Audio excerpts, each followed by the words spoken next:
सो hi guys, मैं जानता हूँ इस चैनल पे बहुत दिन से कुछ नहीं अपलोड करा क्योंकि मैं जो भी अपलोड कर रहा था यूट्यूब उसमें कॉपीराइट डाल रहा था। और ये सोलो लेवलिंग की वीडियो एक साथ बहुत सारे चैप्टर्स का कंपाइलेशन डाल रहा हूँ। आई होप कि यूट्यूब इसे नहीं हटाएगा क्योंकि बहुत दिन बाद है।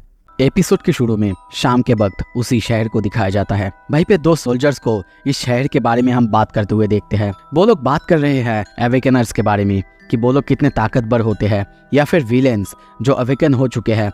उन्होंने सुना है कि उनके ऊपर बुलेट्स भी काम नहीं करते, पर इस शहर को देख के कहते हैं पता नहीं क्यों ये शहर देख के ऐसा लग रहा है जैसे कि केओस फैला हुआ है चारों तरफ। और तभी दूर हमें बहुत ज़्यादा आवाज़ें सुनाई देता है। हम देखते हैं बिएक यनहो को, वो सारे जो विलेंस हैं उन सबको टपकाते हुए जा रहा है। दूसरी तरफ सूहो वो भी सबको खत्म करते हुए जा रहा है। तभी बिएक यनहो कहता है तुम्हें देख के तो नहीं लगता बच्चे, पर एक समनर होने के बाद भी तुम काफी ताकतवर हो, जैसा मैंने संग इल्हान के ग्रैंडसन से एक्सपेक्ट करा था। ये सुन के सूहो भी उसकी तारीफ करता है, पर तभी वो कहता है अरे तुम मुझे अंकल कह सकते हो। सूहो कहने की कोशिश करता है अगर हम लोग ऐसे ही सबको खत्म करते रहेंगे तो फिर वो लोग छुप जाएंगे ना। ये सुन के वो हंसता है और कहता है लगता है बच्चे तुम नए हो, अगर हम ऐसे करते रहेंगे तो वो लोग डर जाएंगे और हम जिन लोगों को बचाना चाहते हैं वो लोग भी बच जाएंगे। और ये कहते हुए वो अपनी पावर अप करता है और फिर से वो कहता है जितना हम अपने पावर्स को दिखाएंगे विलेंस उतने ही डरेंगे और बाकी लोग भी उतना ही सेफ रहेगा। सूहो ये सुन के सोचता है डेफिनेटली मैंने इस बारे में इस तरह से कभी नहीं सोचा। और तभी वो सूहो के कोई गर्लफ्रेंड है कि नहीं इस बारे में पूछता है। सूहो ना कहता है। ये सुन के वो अपनी बेटी के बारे में कहता है कि वो भी सिंगल है। ये सुन के सूहो चिल्लाता है, कहता है क्या कहा आपने। और तभी दूसरे तरफ हम एक हेलीकॉप्टर को इस तरफ आते हुए देखते हैं। वो जिनचुल फोन पे बातें कर रहा था नीचे देखते हुए, कहता है हंटर बिएक मिहो, क्या यह कंफर्म हो चुका है। हम बिएक मिहो को देखते हैं। वो कहता है तुमने बहुत अच्छा काम किया, तुमने सारे हंटर्स को इवैक्यूएट करा और उसके बाद देखो तो तुमने सारे सिटीजन्स को भी बचा लिया। वैसे तुम्हारे सामने ब्लैक फिगर्स जो दिख रहे हैं ये क्या है, क्या ये कोई मैजिक बीस्ट है। बिएक मिहो को भी इस बारे में कुछ भी पता नहीं था, पर यह सुनते ही लिम तियागो वो कहता है अगर उसे भी नहीं पता तो मैं इन सबको एलिमिनेट करता हूँ। वो जिनचुल कुछ कहता उससे पहले ही वो जंप कर देता है। वो जिनचुल उसे रोकने की कोशिश भी करता है पर वो रुकता ही नहीं और सीधा उन सबको मारने के लिए अपने हथियार तैयार करता है। और देखते हैं एक एक करके सारे जो शैडो बीस्ट थे उन सबको वो अपने निशाने पे लाता है और एक ही बार में अपना अटैक करता है। सारे तीर जो भी थे वो सब एक एक शैडो मॉन्स्टर को, एक एक शैडो बीस्ट को जाके हमला कर रहे थे, जिसके वजह से सारे शैडो बीस्ट गायब होते जा रहा था। सूहो ये देख के चौंकता है, कहता है क्या ये, पर बिएक यनहो वो हंसता है और कहता है अरे चिंता मत करो, वो हमारे साइड में ही है। सारे इस रैंक हंटर्स यहाँ पे आ रहे हैं मदद करने के लिए। सूहो ये सुन के खुश होता, पर तभी वो चौंकता है। लिम तियागो उसे देखते ही गुस्से में कहता है ढूंढ लिया तुम्हें संग सूहो। और उसे तभी ली मिनसेन की बात याद आता है और वो चिल्लाते हुए कहता है अगर तुम ना होते तो स्टार पाउडर कभी डिस्ट्रीब्यूट ना होता। और ली मिनसेन, और तभी वो हमला कर देता है। एक तीर सीधा संग सूहो की तरफ आ रहा था। वो कुछ करता उससे पहले ही हम देखते हैं बिएक यनहो उसे रोक देता है। ये देख के जब लिम तियागो नीचे उतरता है इसका एक्सप्लेनेशन मांगता है कि वो एक क्रिमिनल का साइड क्यों ले रहा है।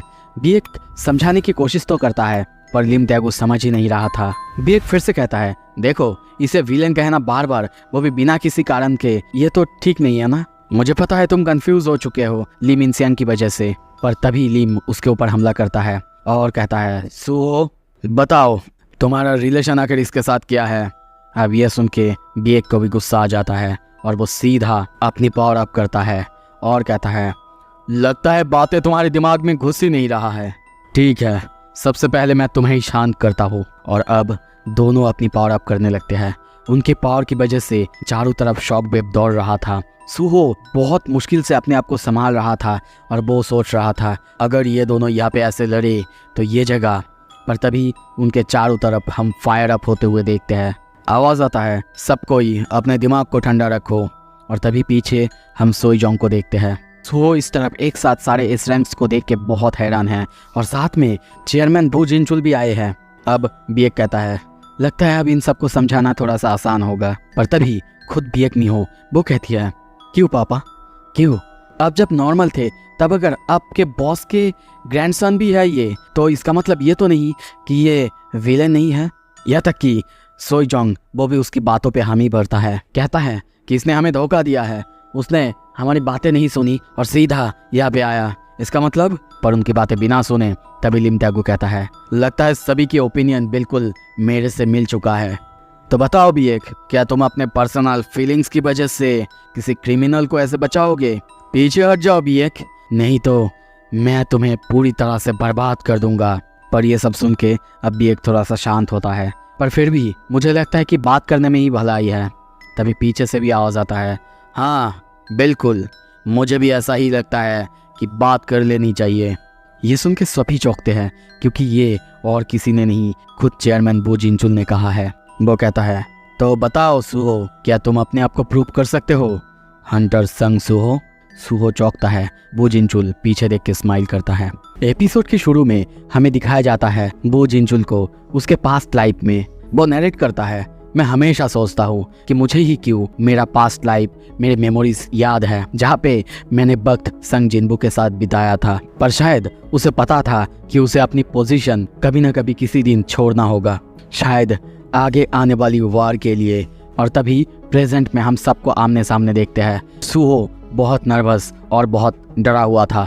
वो कहता है, हंटर संग सुहो, क्या तुम अपने इनोसेंस प्रूव कर सकते हो? सुहो कुछ कहता, पर उससे पहले ही तभी सोई जोंग सामने आता है और कहता है, चेयरमैन, मुझे नहीं लगता यहाँ पे कुछ प्रूव करने की या फिर बात करने की ये कोई सही जगह है। सुहो पहले भी भाग चुका है हमसे। हाँ मानता हूँ वो यहाँ आके लोगों को बचाया है, पर फिर भी। ये सुन के बो जिनचुल वो सोचता है, जैसा कि मैंने एक्सपेक्ट करा था, सबसे बड़ी बाधा वो हंटर सोई जोंग इन है। और अब सोई जोंग उसने यानी सुहो ने जो भी किए थे या फिर बोलूं उसके ऊपर जितने भी चार्जेस लगाए गए थे वो सब कुछ कहता है। जो सुन के यहाँ पे लिम त्यागू वो भी पागल हो जाता है और जोर से उसे अरेस्ट करने के लिए कहता है। और अब ये सब सुन के बो जिनचुल सोचता है, हाँ वो लोग जो कह रहे हैं वो सही है, सुहो ने जो करा है वो सही तो नहीं, पर चाहे कुछ भी हो जाए मुझे उसके साथ देना ही होगा। और इसी वजह से वो कहता है, हाँ मानता हूँ तुम लोगों ने जो कहा, पर हंटर संग सुहो सबसे पहले यहाँ पे आया। और ऐसा नहीं कि यहाँ पे उसने कुछ गड़बड़ करा है, बल्कि उसने लोगों की जान ही बचाई है। पर उसकी ये बात सुन के और वो सुहो का साइड ले रहा है, ये देख के सोई सोचता है, मैं बहुत दिनों से चेयरमैन बो जिनचुल को जानता हूँ, पर कभी उनको ऐसे रॉन्ग डिसीजन लेते हुए नहीं देखा। दूसरी तरफ यहाँ पे लिम त्यागू ऐसी हालत में है कि वो कभी भी उससे फाइट कर सकता है अगर उसे कहा जाए तो। पर तभी सुहो कहता है, सुनो सब, फाइट करने की कोई ज़रूरत नहीं। और तभी सुहो अपना ऑरा रिलीज करता है और कहता है, मैं खुद अपनी इनोसेंस प्रूव करूँगा। हाँ, मेरा तरीका थोड़ा सा वायलेंट हो सकता है।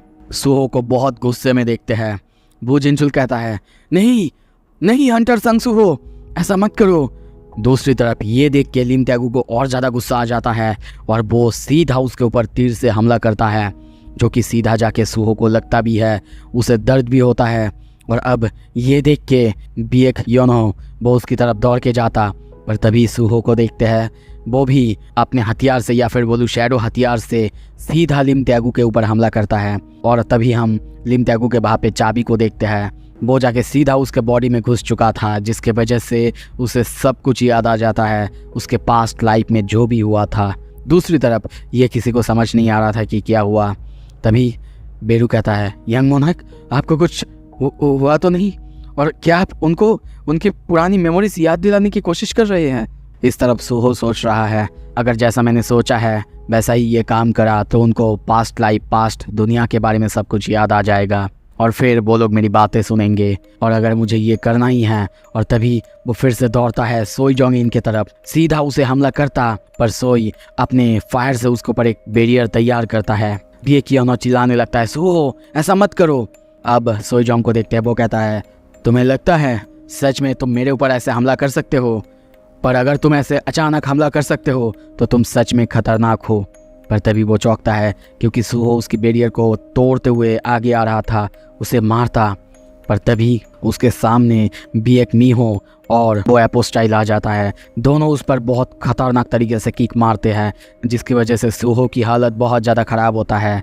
और इस तरफ उसका जो काम था वो पूरा हो चुका था। क्योंकि वो चाबी अब सीधा सोई जोंग इन के बॉडी में भी घुस चुका था, जिसके वजह से उसके पास्ट लाइफ से सब कुछ उसे फिर से याद आने लगता है। इस तरफ उसे ऐसा देख के किसी को भी कुछ समझ नहीं आ रहा था। तभी वो शांत होता है और कहता है, बस मैं इतना ही कर सकता था।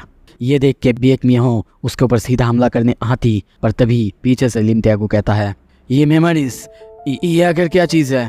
पीछे से तभी सोई जोंग इन वो भी बिल्कुल ऐसे ही बातें करने लगता है और कहता है, संग सूहो, क्या तुम हमें बता सकते हो तुमने हमारे साथ क्या किया है।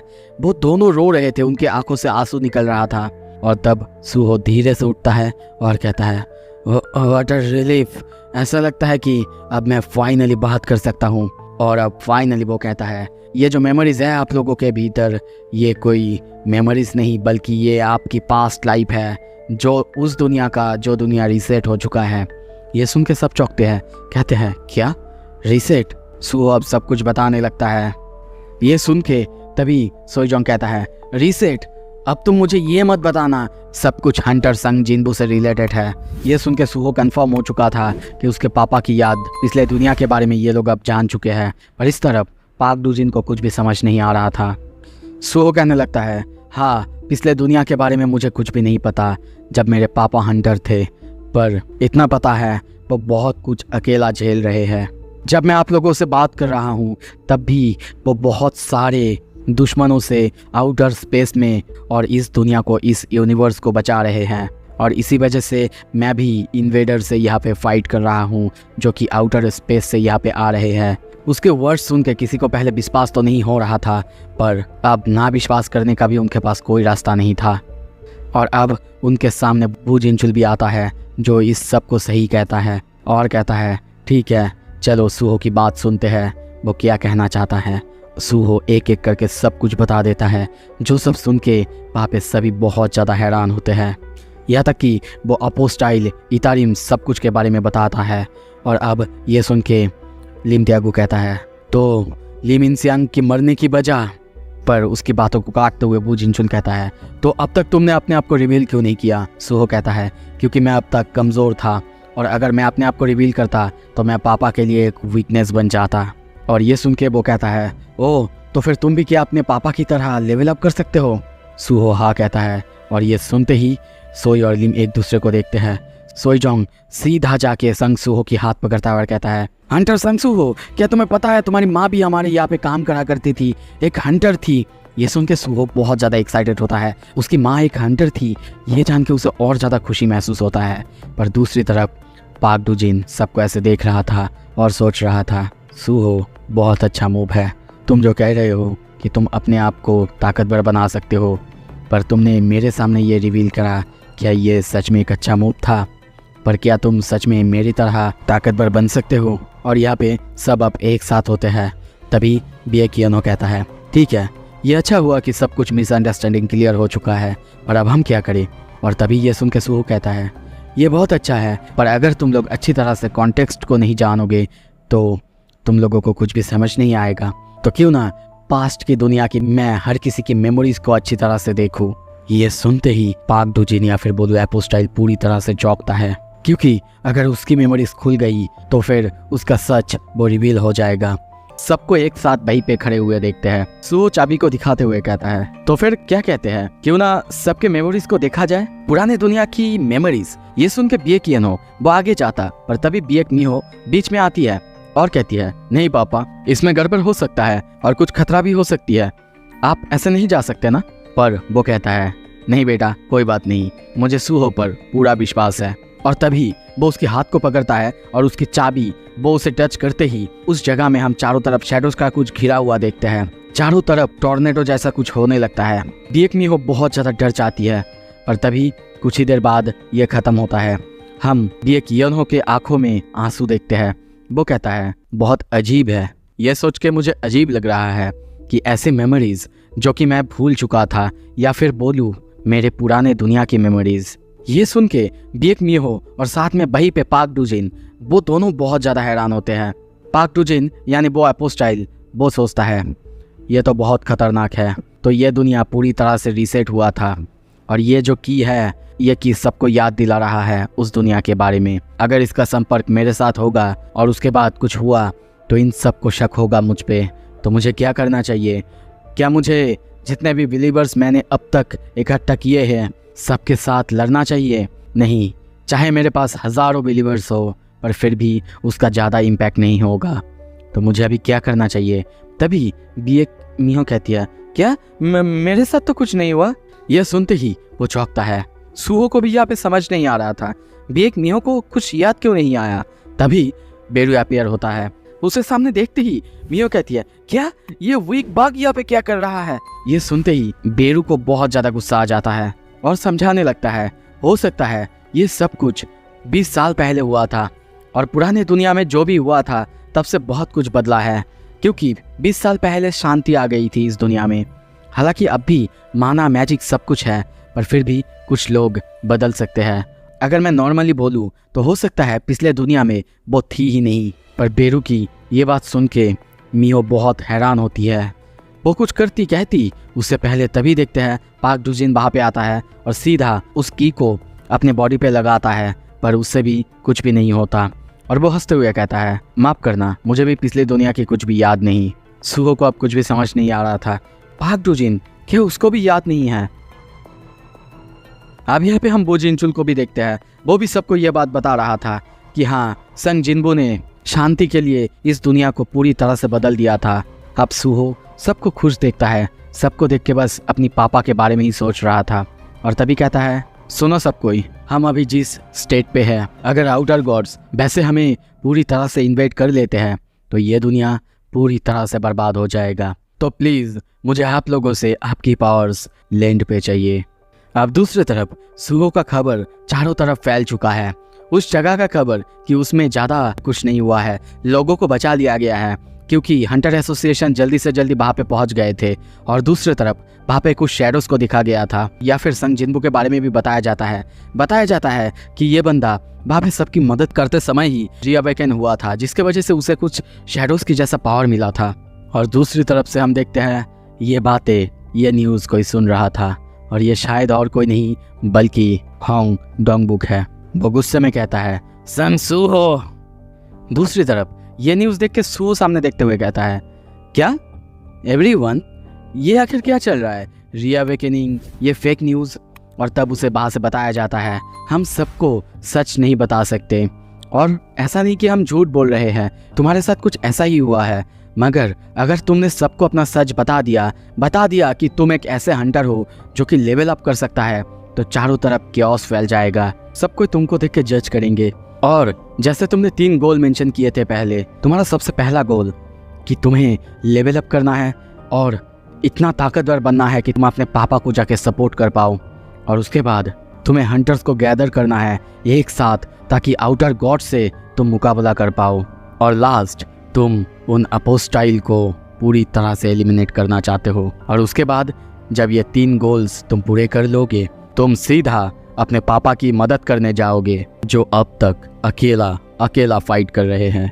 और तभी सोल्जोंग कहता है, अगर तुम सच में चाहते हो कि लोग इतारिम से फाइट करने के लिए तुम्हारी मदद करें तो तुम्हें और एंथुसियाज्म चाहिए, और इसी वजह से तुम्हें अपनी पब्लिक इमेज का अब से ध्यान रखना होगा। तो अब से सोचो कि तुम लोगों का दिल कैसे बदलोगे, लोगों को इस बारे में कैसे बताओगे और कैसे अपने सपोर्ट में लाओगे।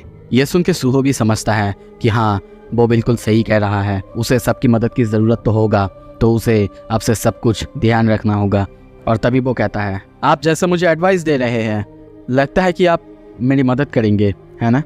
ये सुन के तभी बिएक येनो कहता है, ऑफ कोर्स, तुम कैप्टन संग इल्हान के ग्रैंडसन हो तो मैं तुम्हारी मदद करूंगा, और साथ में हंटर संग जिनबू के बेटे जो कि ह्यूमैनिटी के लिए एक होप है, तो बिल्कुल मैं और मेरी guild the white tiger guild तुम्हारी मदद बिल्कुल करेगा। ये सुन के हम देखते हैं सोईजोंग वो भी हाँ कर देता है। ये देख के बो जिनचुल सोचता है, चलो ये बहुत अच्छा हुआ कि सोईजोंग और बिएक येनो दोनों मान गए, अब सिर्फ एक ही बचा हुआ है। और तभी हम ली मिनत्यागू को देखते हैं, वो एक के बाद एक सवाल करने लगता है ली मिनसियांग के बारे में, जैसे कि क्या उसने उसे मारा था। ये सुन के वो हाँ कहता है। इस तरफ सभी चौंकते हैं। ली मिनसियांग के बारे में वो बार बार सवाल करने लगता है, जैसे कि वो क्या कर रहा था, कैसा था तब, या फिर मरने से पहले वो कैसा था। वो सोच भी रहा था कि हाँ मैं जानता हूँ संग सुहो ने कुछ भी गलत नहीं किया, फिर भी मुझे नहीं पता कि मैं ये सवाल क्यों कर रहा हूँ। तभी उसे कहा जाता है अगर तुम ये सोच रहे हो कि उसके फाइनल मोमेंट्स कैसे थे तो मैं बता दूँ। वो हंस रहा था। ये सुन के वो हैरान होता है, कहता है वो हंस रहा था मतलब? सुहो कहता है मुझे नहीं पता क्यों, पर अब भी मुझे वो सब बहुत ही क्लियरली याद है, ऐसा जैसे कि उसे बहुत ज़्यादा सेटिस्फैक्शन हो। पर उसके हंसी में बहुत ज़्यादा बिटरनेस था, यहाँ तक कि अंत तक वो हारा नहीं था। हाँ मैं हेट करता हूँ ये एडमिट करने से, उसका मेरे ऊपर एक बहुत ज़्यादा डीप इम्प्रेशन है। ये सुन के अब वो थोड़ा सा सोचता है और तब वो भी हाँ कर देता है। वो जिनसुन सोचता है चलो उसने कम से कम हमारे यहाँ के 3 मेजर गिल्ड्स को मना लिया।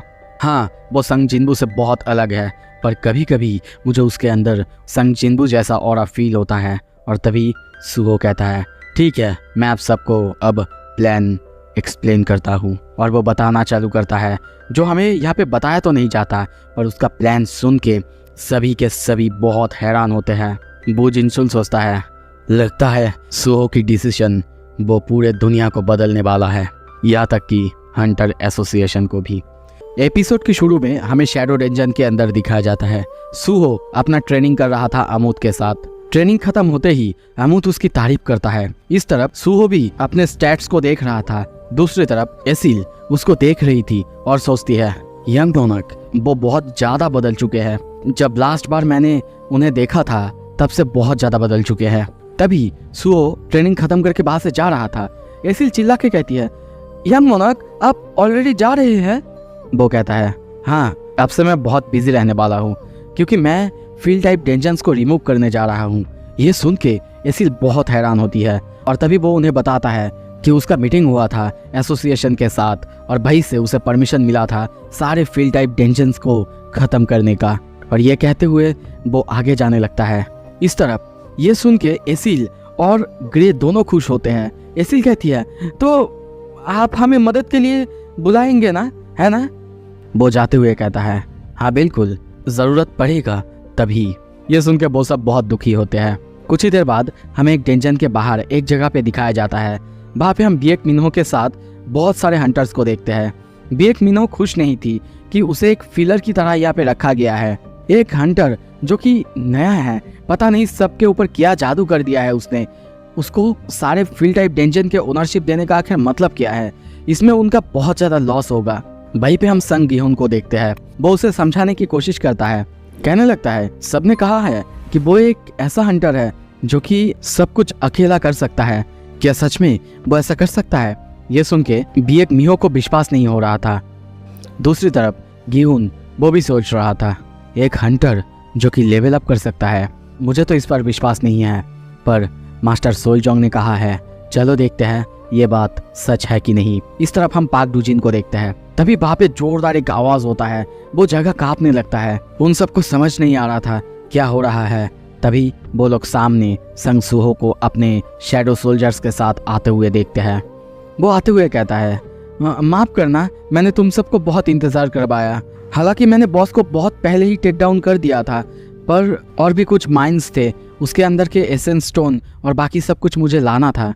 हाँ और भी जगह थे जहाँ पे मैं जा सकता था, पर समय इतना नहीं था। उसने बहुत सारा एसेंस स्टोन लाया है। ये देखते ही वहाँ पे गिहुन और बिएक मिन्हो दोनों बहुत हैरान होकर देखने लगते हैं। वो लोग सोचने लगते हैं हाँ मानती हूँ एक ढीर एंड डेंजन है, पर फिर भी सब मिलके भी इतना जल्दी सब काम नहीं होता और इसने अकेला ही सब कुछ कर लिया। आखिर है कौन ये बंदा? इस तरफ पाक डूजिन वो भी उसे देखने लगता है। दूसरी तरफ हम सोलजोंग, बिएक मिन्हो और लिम त्यागू को देखते हैं। वो लोग उसी के बारे में बात कर रहे थे, ये एक सही डिसीजन है कि नहीं उसे सारे गिल्ड्स का ओनरशिप दे देना। सोलजोंग कह रहा था कि उससे उनका बहुत बिजनेस में लॉस हो सकता है, बहुत सारे माना स्टोन्स, मैजिक बीस्ट और बहुत अलग अलग मिनरल्स। पर यह सुन के बिएक मिन्हो कहता है क्या यार तुम्हें पता तो है ना, उसने जैसा कहा है इतारिम्स और बाकी इन्वेडर्स, उन्होंने अगर इस दुनिया को इन्वेड कर लिया तो इन सब का कोई मतलब ही नहीं होगा। ये सुन के सोलजोंग लिम त्यागू की तरफ देखता है, कहता है हम दोनों का तो ठीक ही है, पर हम में से जिसने इस बारे में सबसे ज़्यादा इंसिस्ट किया था और जिसके पास सबसे ज़्यादा डेंजन्स है वो है ये। तो बताओ लिम त्यागू तुमने ऐसा क्यों करा? क्या तुम उसके लिए सॉरी फील कर रहे हो या फिर कुछ और। ये सुन के वो चुप हो जाता है और कुछ देर बाद कहता है, उसने जैसा कहा कि उन सारे डेंजन्स के अंदर स्टार पाउडर बनाया जाता है और वो सबको रोक सकता है।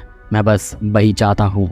मैं चाहता हूँ जिसके वजह से ली मिनसियांग के साथ ये सब हुआ था वो बस रुक जाए। ये सुन के सोईजोंग कहता है, ओके, पर क्या होगा अगर बस बाई चांस वो सारे आउटर वर्ल्ड इन्वेडर्स वो बिल्कुल वैसे ही निकले जैसा कि हमने पिछली बार फेस किया था, मॉन्स्टर्स को या फिर बोलूँ गॉड्स को, और तभी हमें अलग अलग गॉड्स को दिखाया जाता है जो कि हमने पिछले सोलो लेवलिंग वर्ल्ड में देखा था।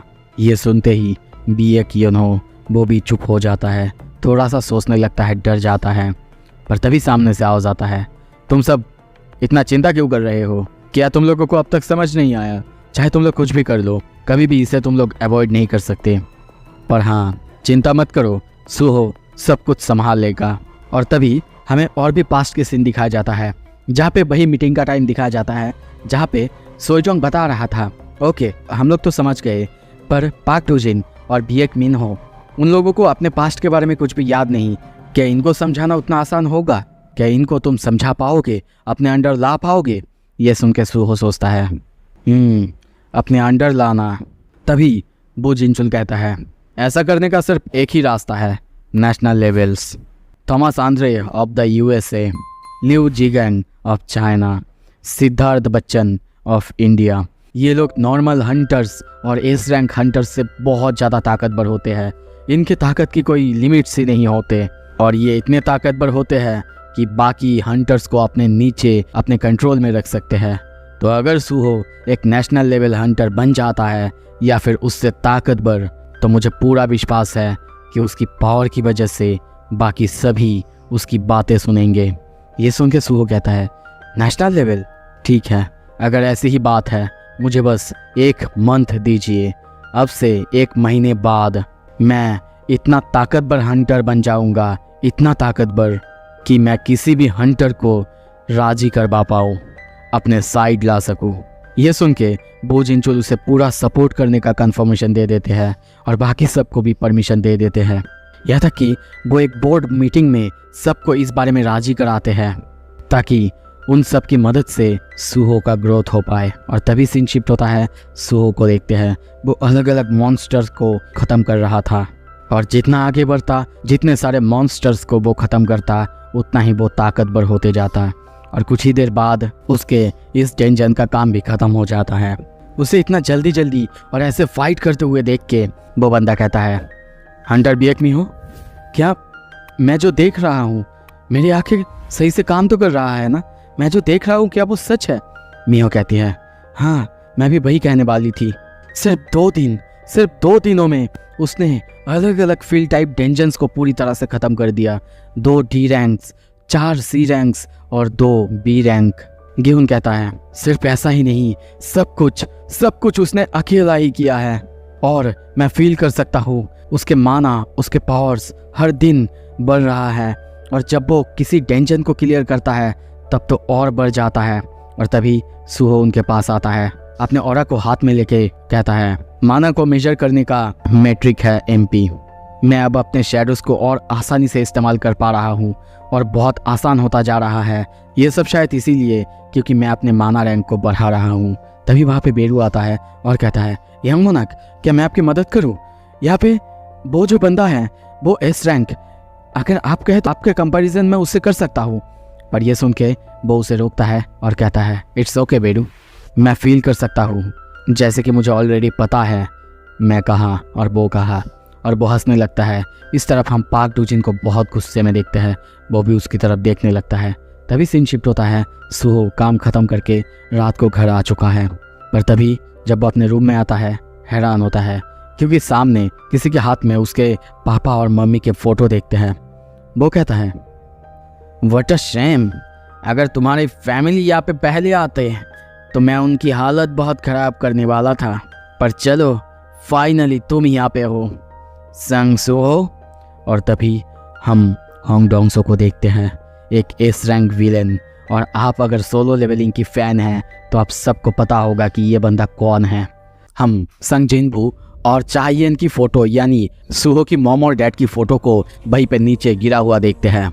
आवाज आता है, अगर ये लोग होते तो सबसे पहले मैं इनको संभालता, लेकिन ये क्या, तुम सबसे पहले आए हो, लगता है तुम ही हो संग सुहो। और फिर वो उस फोटो के ऊपर पैर देने लगता है। ये देख के सुहो को बहुत ज़्यादा गुस्सा आ जाता है।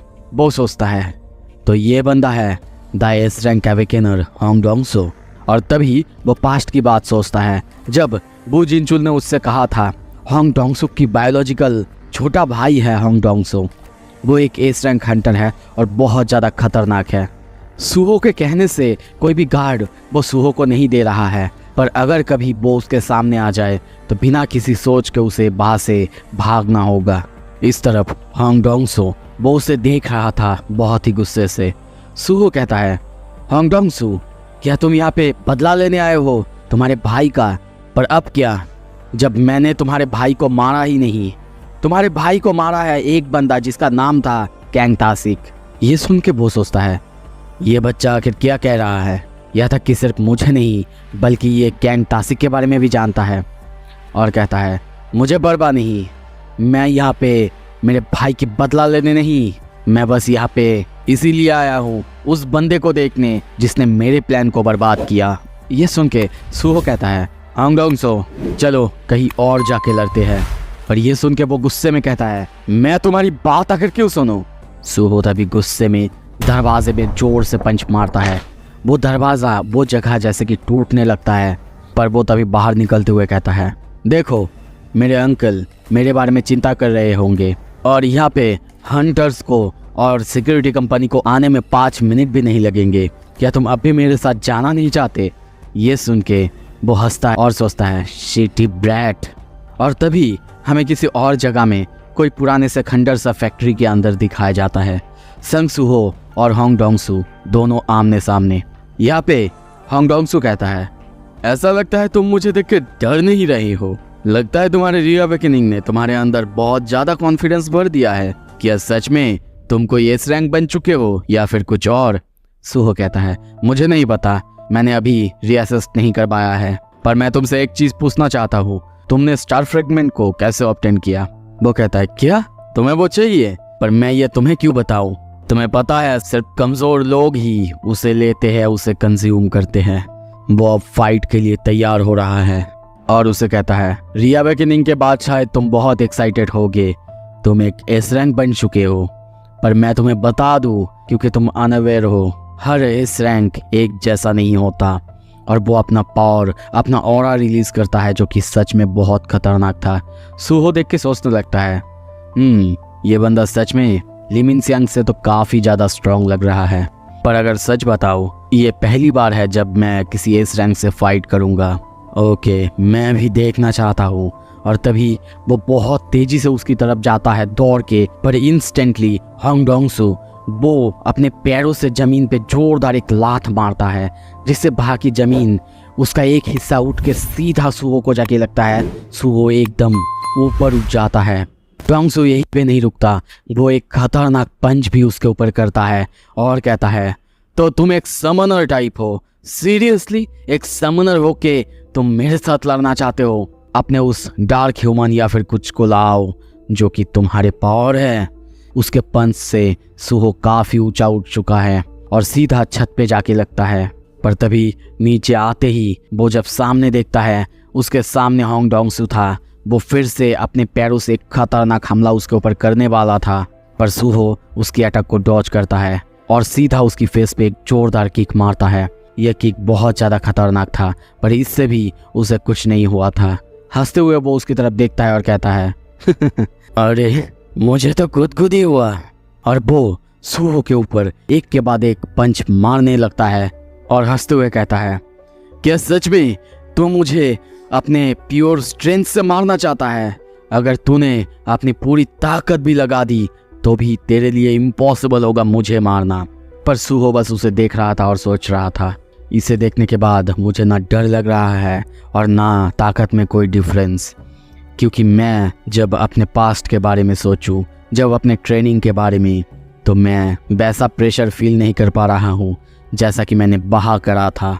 उसका ध्यान नहीं है ये देख के हांग डोंग-सो कहता है, सच में तू ज्यादा कॉकी नहीं हो रहा है बच्चे, फाइट के समय किसी और चीज के बारे में सोच रहा है।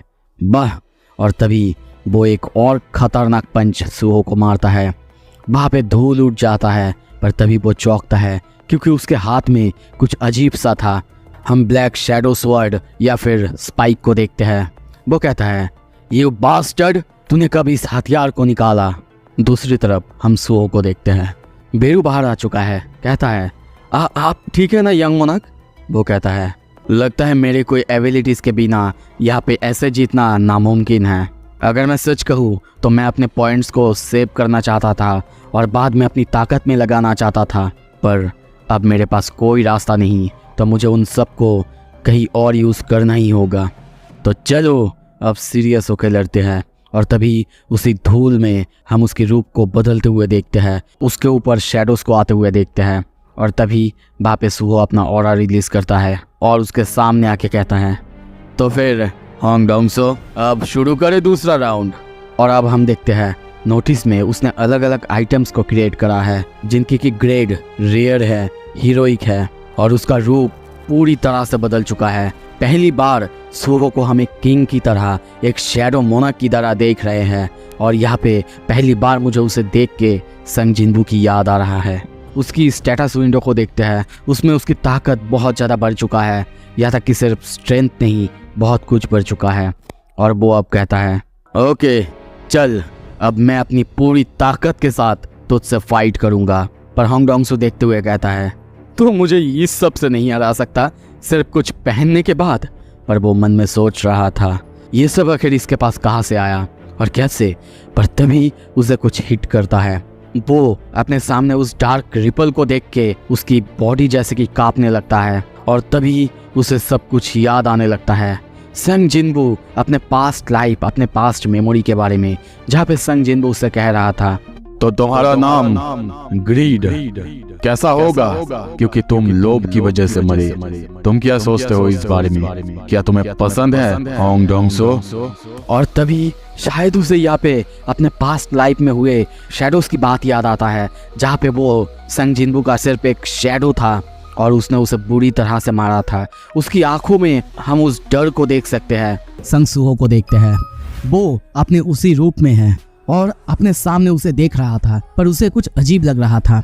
ये रूप, ये उसे अभी पसंद नहीं आ रहा था और वो नहीं चाहता अभी वो अपने इस रूप के साथ उससे फाइट करे। पर दूसरी तरफ जब वो सामने देखता है, यहाँ पे हांग डोंग-सो की हालत बहुत ज्यादा खराब था। उसके दिमाग में सब कुछ घूम रहा था और धीरे धीरे उसे संग जिनबू की बात और सब कुछ याद आ रहा था। वो अपने सामने जैसे कि सुहो को नहीं, जिनबू को देख रहा था और धीरे धीरे संग जिनबू से उसकी पिटाई, सब कुछ उसे याद आ जाता है। वो सोचता है, ये मैं क्या कर रहा हूँ? क्या मैं हेलुसिनेट कर रहा हूँ या फिर कुछ और? ये क्या, जब मैंने अपने सामने उसके बॉडी के ऊपर उस ब्लैक हेज या फिर आर्मर को देखा, उसके बाद से जैसे कि मेरे अंदर किसी के मेमोरीज आ गई है। नहीं नहीं, ये किसी और की नहीं, बल्कि ये मेमोरीज मेरे खुद के हैं। वो आंखें मैं जो कभी नहीं भूल सकता। मैं उसे जानता हूँ, उन आंखों को जानता हूँ। मैं कैसे भूल सकता हूँ? संग जिनबू, उसे हम बहुत गुस्से में देखते हैं। इस तरफ सुहो सोच रहा था, अरे ये मेरे पापा को कैसे जानता है? तभी बेरू बाहर निकलता है, कहता है, अरे ग्रीड, लगता है इसे सब कुछ याद आ गया है। सुहो कहता है, ग्रीड, क्या मतलब है तुम्हारा? बेरू उसे सब कुछ बता देता है। हांग डोंग-सो जो कि पिछले लाइफ में या फिर बोलूं पिछले दुनिया में संग जिनबू के खिलाफ था, दुश्मन था, पर उसे मारने के बाद संग जिनबू ने उसे अपने शैडो सोल्जर बना लिया था और उसका नाम था ग्रेड। लगता है कि उसे सब कुछ याद आ रहा है, पर सुहो को यहाँ पे अजीब लगता है, बिना शैडो किस के उसे कैसे याद आ सकता है? और अब बेरू कहता है, हाँ बिल्कुल, जैसे कि वो जिंजुल को आया था। लगता है किसी को बिना शैडो किस के भी ऐसे ही याद आ सकता है। हो सकता है ऐसा कुछ पॉसिबल हो। पर इस तरफ हांग डोंग-सो को देखते हैं, वो गुस्से में कहने लगता है, संग जिनबू, संग सुहो। और वो सोचने लगता है उस फोटो को जिसको उसने तोड़ दिया था, उसमें उन दोनों का यानी संग जिनबू और चाइयेन का बेटा था, वही था संग सुहो। पर उसे ये समझ नहीं आ रहा है क्यों इस दुनिया में संग जिनबू हंटर का काम नहीं कर रहा है। क्या किसी तरीके से या फिर किसी कारण की वजह से वो इस दुनिया में रहने के लिए या फिर काम करने के लिए अनअवेलेबल है। और ये दिमाग में आते ही वो इंस्टेंट जंप करता है और सीधा सुहो के ऊपर हमला करता है और सोचता है द डार्क ह्यूमन, उसने शायद मेरे ऊपर कोई नेक्रोमेंसर स्किल का यूज किया था, पर मेरे सामने ये बच्चा, अगर इसके पास वो ताकत भी होगा फिर भी ये अभी भी बहुत नया है और ये मेरे लिए एक परफेक्ट अपॉर्चुनिटी है। मुझे अभी भी याद है मैं संग जिनबू का स्लेव था, बस एक स्लेव जिसे कि फोर्स करा गया था उसके नीचे रहने के लिए। मैं वैसा होना नहीं चाहता था, वैसा बनना नहीं चाहता था, फिर भी मुझे बनाया गया था उसका एक स्लेव। और अब तूने जैसे मुझे ह्यूमिलिएट किया था संग जिनबू, मैं उसका बदला लेने के लिए तेरे बेटे को ही खत्म कर दूंगा और तुझे तेरे बेटे को खोना होगा। तभी वो अपने हाथों की तरफ देखता है। इस तरफ संग सुहो ने अपने हाथों में आर्मर पहन लिया था और उसके हाथों में हम एक शैडो डैगर को देखते हैं। वो कहता है हंग डोंगसो और उसके हाथ में कट लगाता है और अब एक के बाद एक स्लैश करता है। डोंगसो के बॉडी में कई जगह पर हम खून निकलते हुए देखते हैं। डोंगसो को समझ नहीं आ रहा था सडनली ये इतना ताकतवर कैसे हो गया। अब सुहो अपने हाथ पीछे खींचता है और शैडो की दुनिया से अपने मर्जी से अलग अलग आइटम्स में से वो किसी भी आइटम्स को समन कर सकता है बहुत ही आसानी से। और उन्हीं में से वो एक बड़े से तलवार को बाहर निकालता है और सीधा उसके ऊपर हमला करता है। हंग डोंगसो की हालत यहाँ पे बहुत खराब हो चुका था। उसे समझ नहीं आ रहा था ये इतना ताकतवर कैसे हो गया और उसके पास ऐसे अलग अलग तलवार कैसे आ सकता है। क्या संग जिनबू के पास ऐसी एबिलिटीज कभी थी भी। इस तरफ तभी सुहो के वहाँ पे बेरू को देखते हैं जो कि इम्प्रेस हो रहा था क्योंकि सुहो पहले से बहुत ज़्यादा ताकतवर हो चुका है और वो मिडिल ऑफ द बैटल में भी ताकतवर हो रहा है। उसकी टैक्टिक्स जो कि बहुत बहुत अच्छा हो रहा है। और तब वो सोचता है माय लेग, मैं बेरू ये कहने की जरूरत कर रहा हूँ पर मैं बहुत जल्द देख रहा हूँ आपका बेटा आपके साथ फाइट कर रहा है। इस तरफ सुहो उसके ऊपर एक के बाद एक हमला कर रहा है। उसकी हमले से हंग डोंगसो की हालत बहुत खराब हो रहा था। वो बस अपनी आंखों के सामने जैसे कि संग जिनबू को ही देख रहा था और उसे लग रहा था जैसे कि संग सुहो नहीं बल्कि संग जिनबू से वो फिर से मार खा रहा है, पर यह उसे मंजूर नहीं था। इसी वजह से गुस्से में वो वहाँ पे जोरदार एक ब्लास्ट करता है और ऊपर जंप करता है। और अब देखते हैं वो वहाँ से भागना चालू करता है। सोचता है अभी के लिए मैं यहाँ से जा तो रहा हूँ पर ये भागना नहीं, मैं और ताकतवर बनूंगा और सब कुछ के लिए प्रिपेयर होऊंगा। कुछ दिन के लिए चाहे मुझे छुपना ही क्यों ना पड़े, पर मैं उन सबको किडनैप करूंगा जो भी तुम्हारे क्लोज होगा और उसके बाद मैं तुम्हें थ्रेटन करूंगा।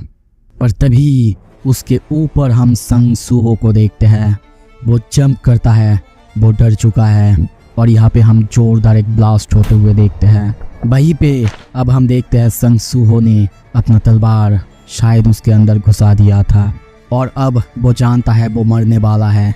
इसीलिए वो कहने लगता है शिट, क्या तुम भी मुझे अब अपना स्लेव बनाओगे?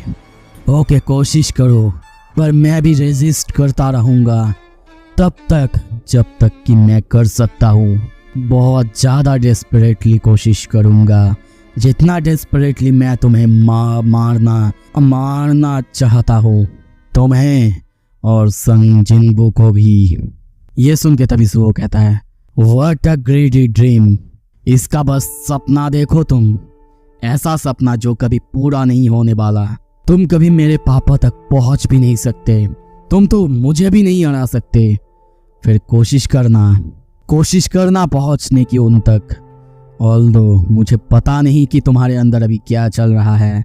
और तभी हंग डोंगसो चिल्लाता है संग सुहो, पर तभी सुहो उसे वहीं पे खत्म कर देता है।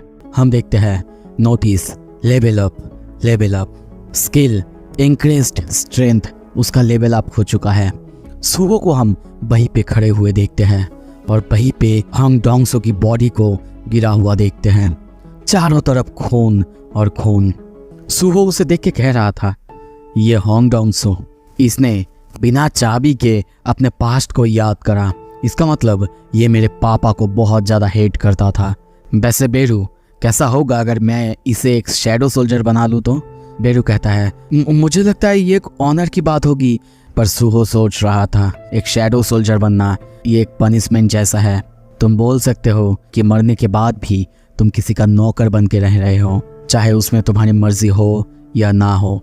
उनके पास अपने सेंस ऑफ सेल्फ होते हैं, वो अपने हिसाब से जजमेंट कर सकते हैं और एक्ट कर सकते हैं। पर अगर मैं सच कहूँ तो शैडो इक्विपमेंट उनमें बस पावर इम्ब्यूट करना ही होता है। ये बिल्कुल कार्मा जैसा है कि तुम्हारे बॉडी से सोल जाने के बाद भी उसका कुछ काम हो रहा है।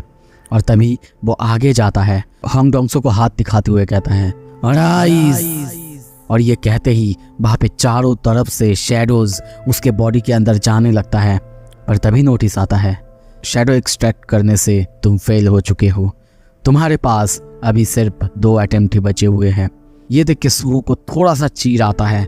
वो गुस्से में उसकी तरफ देखता है और कहता है जैसा कि मैंने एक्सपेक्ट करा था, तुम रेजिस्ट कर रहे हो, हाँ हॉन्ग डोंगसो, और वो फिर से कहता है, पर फिर से वो फेल होता है और उसके पास अब सिर्फ एक ही अटेम्प्ट बचा हुआ था। ये देख के तभी बेरू चिल्लाने लगता है ग्रीड यू स्काउंड्रेल, तो यंग मोनक की शैडो सोल्जर बनने से खुद को रेजिस्ट कैसे कर सकता है? पर तभी सुहो उसके पास बैठता है, उसके बॉडी के ऊपर हाथ देते हुए कहता है शायद तुम सच में शैडो सोल्जर बनना नहीं चाहते होगे। इतना तुम्हारे मन के अंदर हेट्रेड और सब कुछ भरा हुआ है। पर चाहे तुम जितना भी रेजिस्ट कर लो, चाहे तुम्हारे अंदर कितना भी गुस्सा क्यों ना भरा हुआ हो, मुझे कोई इच्छा नहीं तुम्हारे जैसे एक विलेन को समझने की। अभी के लिए मुझे सिर्फ ताकत चाहिए, सिर्फ ताकत, और मैं तुम्हें यूज करूंगा। अगर मुझे ये फोर्स से यूज करना पड़े फिर भी मैं करूंगा हॉन्ग डोंगसो। और फिर से वो उसके तरफ गुस्से में देखता है और कहता है अराइज। सीन शिफ्ट होता है, दूसरी तरफ हमें गाड़ी को आते हुए देखते हैं। उसमें से सोईजोंग और बू जिनचुल को आते हुए देखते हैं। वो दोनों दौड़ के इस तरफ आ रहे थे, उन्होंने आवाज सुना था। पर तभी सामने से सुहो एंटर करता है और कहता है ओह तुम दोनों यहाँ पे क्या कर रहे हो? वो लोग सुहो को देख के चौंक चुके हैं। सुहो कहता है ओह लगता है हंटर एसोसिएशन को नोटिस मिल चुका था। बू जिनचुल कहता है तुम सेफ हो? यहाँ पे आखिर क्या हुआ था? इंट्रूडर वो कौन था? सुहो कहता है ये डोंगसू था, हाँ ये क्लोज था, पर अब सब कुछ खत्म हो चुका है। बू जिनचुल सोचता है क्या इसका मतलब हॉन्ग डोंगसू अभी? सुहो हंसता है और कहता है हाँ मैं जीत चुका हूँ।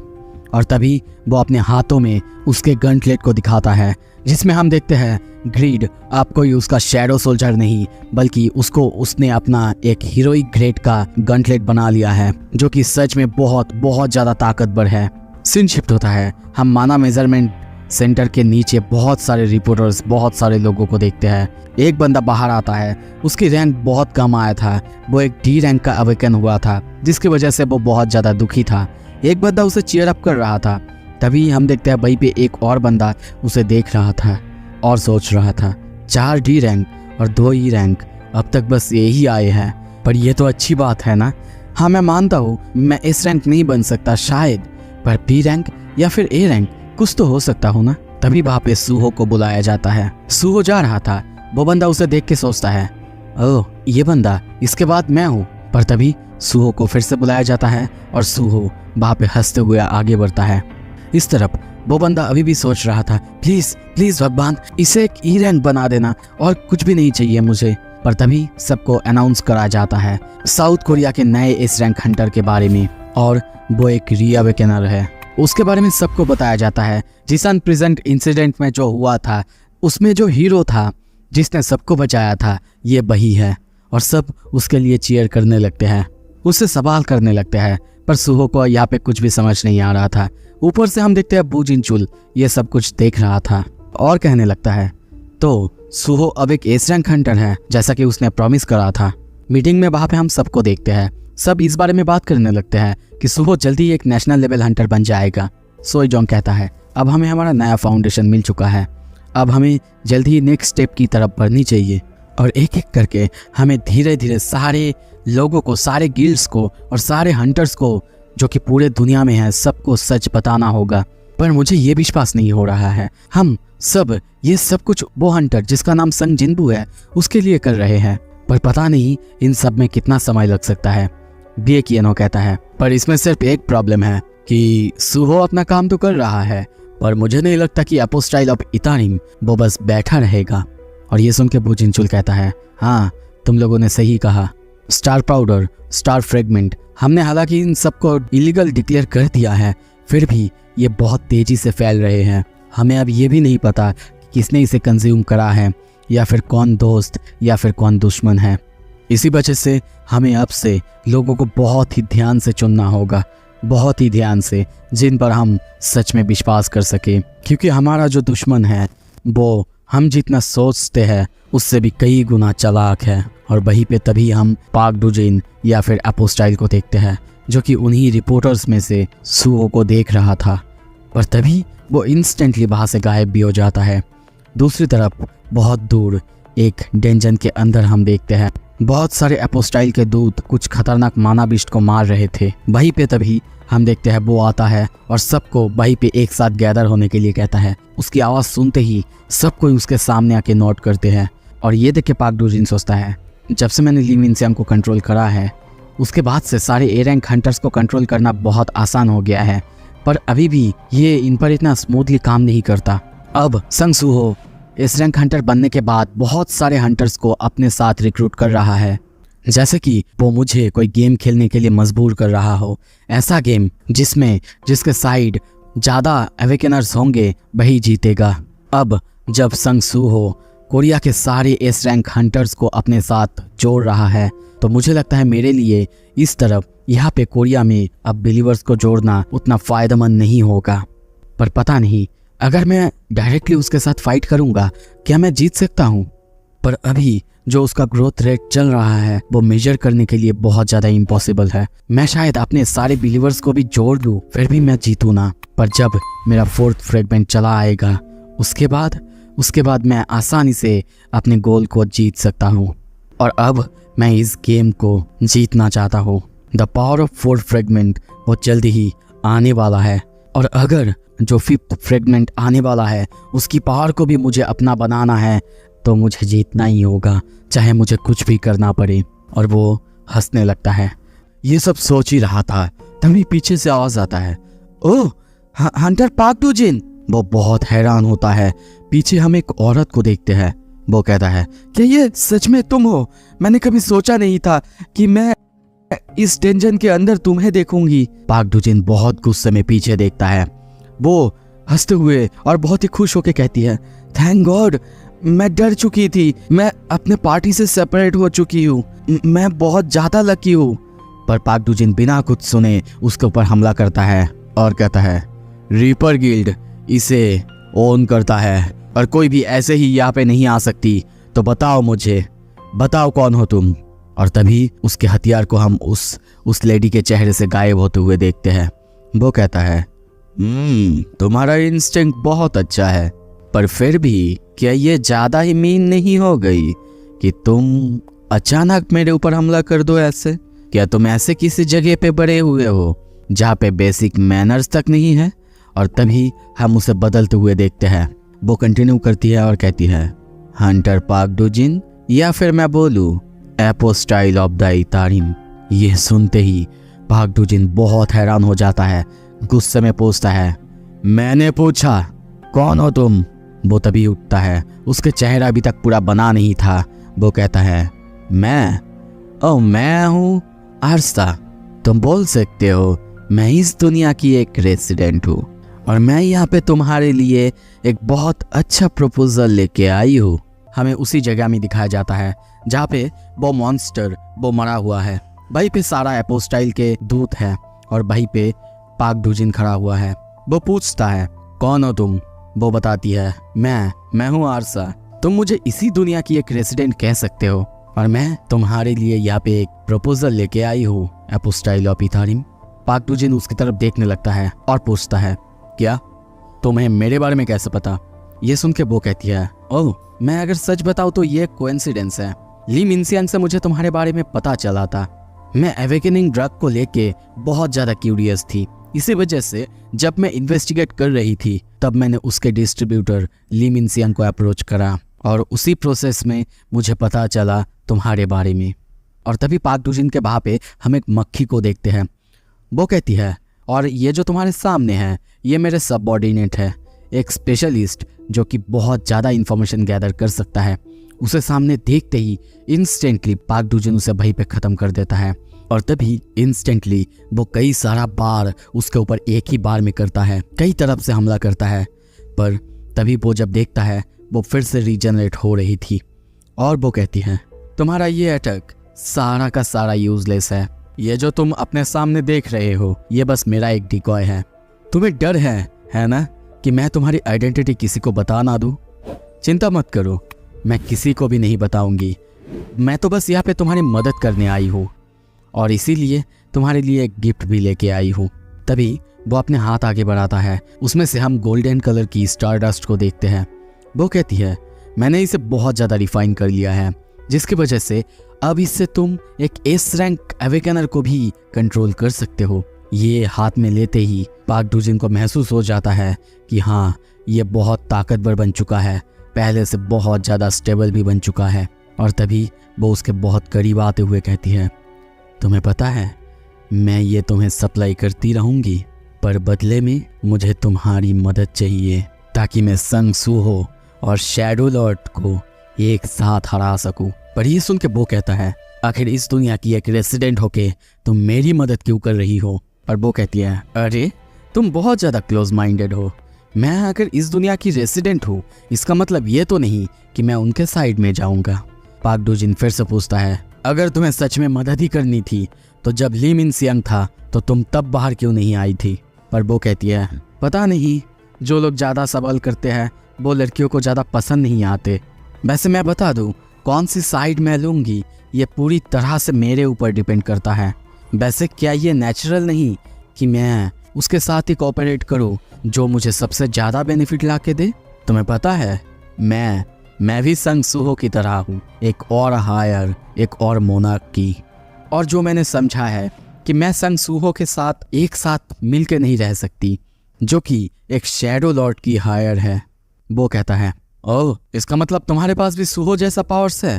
वो कहती है, अगर तुम शैडो अथॉरिटी की बात कर रहे हो, नहीं, वो मेरे पास नहीं, पर मेरे पास जो है वो थोड़ा सा अलग है।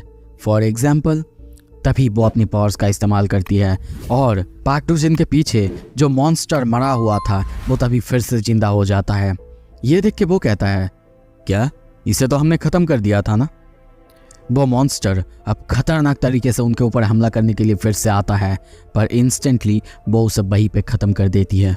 और तभी हम आरसा के उंगलियों के ऊपर एक मक्खी को बैठे हुए देखते हैं।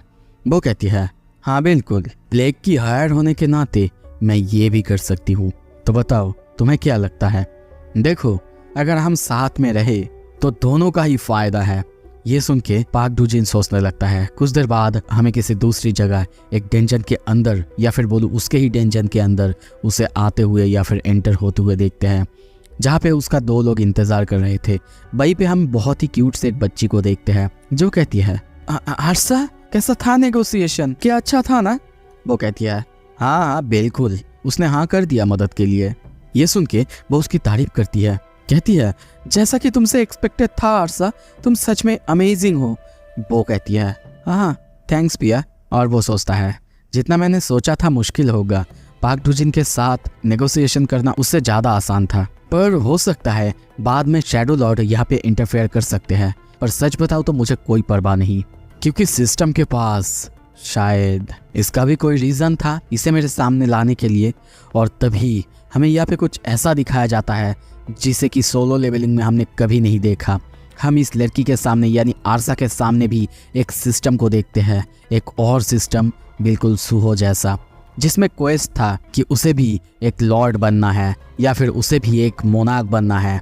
पर इसके लिए उन्हें शैडो लॉर्ड या फिर शैडो मोनार्क को हराना होगा, वही उनके रास्ते का कांटा है, और उसे इतारिम ऑफ एपोस्टाइल को अपना दोस्त बनाना होगा।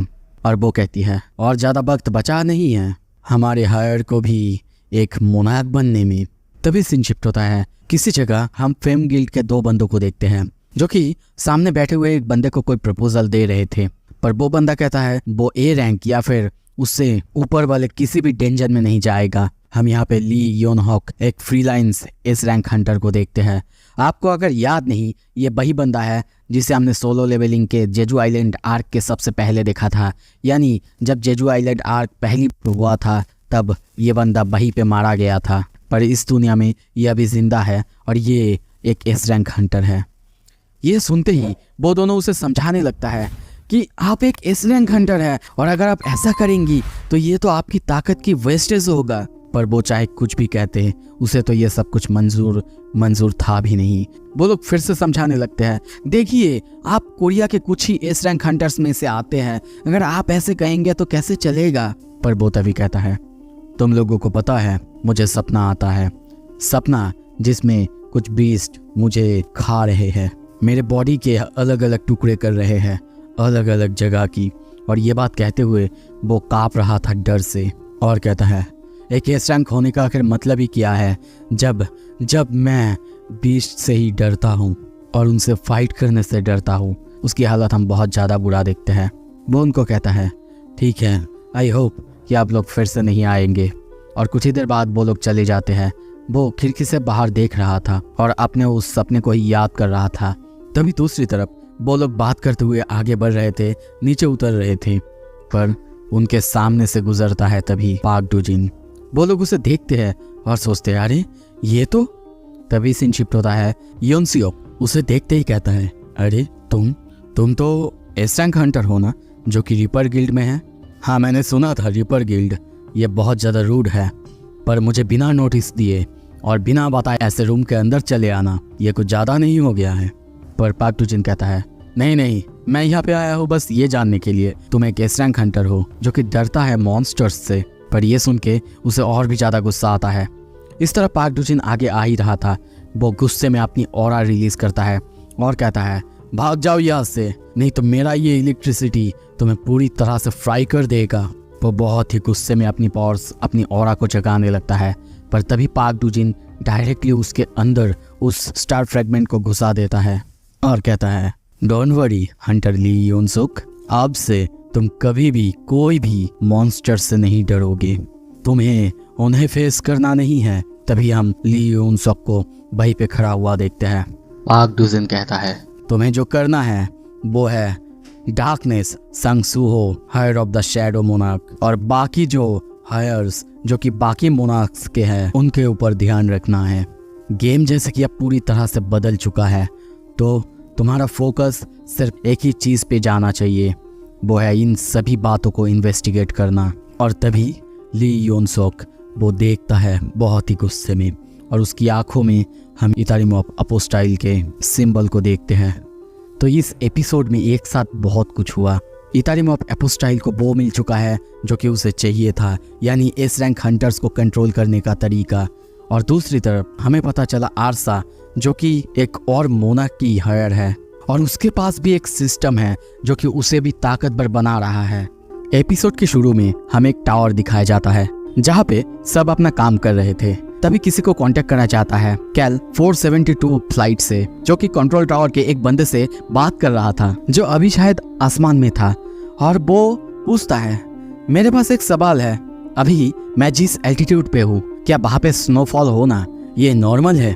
ये सुन के वो बंदा कहता है, क्या बोल रहे हो आप, ये बिल्कुल नॉर्मल नहीं है, आप तो क्लाउड के ऊपर हो।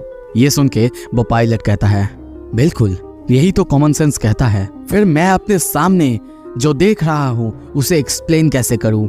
और तभी उसी फ्लाइट के ऊपर हम एक गेट को देखते हैं जिसमें से स्नोफॉल हो रहा था। और वो जब ऊपर देखता है डरते हुए कहता है, ये तो एक गेट है, साउथ कोरिया के एयर स्पेस के ऊपर एक गेट। ये सुनते ही वो बंदा चिल्ला के कहता है, क्या कहा आपने, एक गेट? वो बंदा कहता है, हाँ एक गेट जिसमें से स्नो स्टॉर्म आ रहा है और अगर ऐसा ही चलता रहा तो मुझे डर है कि मुझे इमरजेंसी लैंड करना ही होगा। वो बंदा बहुत हैरान हो जाता है। तभी उसके कान में कुछ आवाज आता है जो सुन के वो कहता है, क्या कैप्टन? तभी सीन शिफ्ट होता है। दूसरी तरफ हम एक बहुत बड़े से खतरनाक मॉन्स्टर को देखते हैं जिसे कि इंस्टेंटली सुहा के भाई पे स्लैश करता है और पूरी तरह से खत्म कर देता है। और तभी उसके हाथ में हम ग्रीट को देखते हैं या फिर उसके गंटलेट को। वो कहता है, अरे यार इस बार भी मैंने ग्रीट के कोई स्किल को इस्तेमाल नहीं किया। हाँ, वैसे मैं इसे लगाने के बाद स्टैट्स को इंक्रीज होते हुए देख सकता हूँ। अगर ऐसे ही इसके स्टैट्स बढ़ते रहे तो फिर तो शायद मैं जल्दी इस रैंक को पार कर लूंगा। और तभी नीचे हम बहुत सारे शैडो सोल्जर्स को देखते हैं जो कि माना स्टोन्स को कलेक्ट कर रहे थे।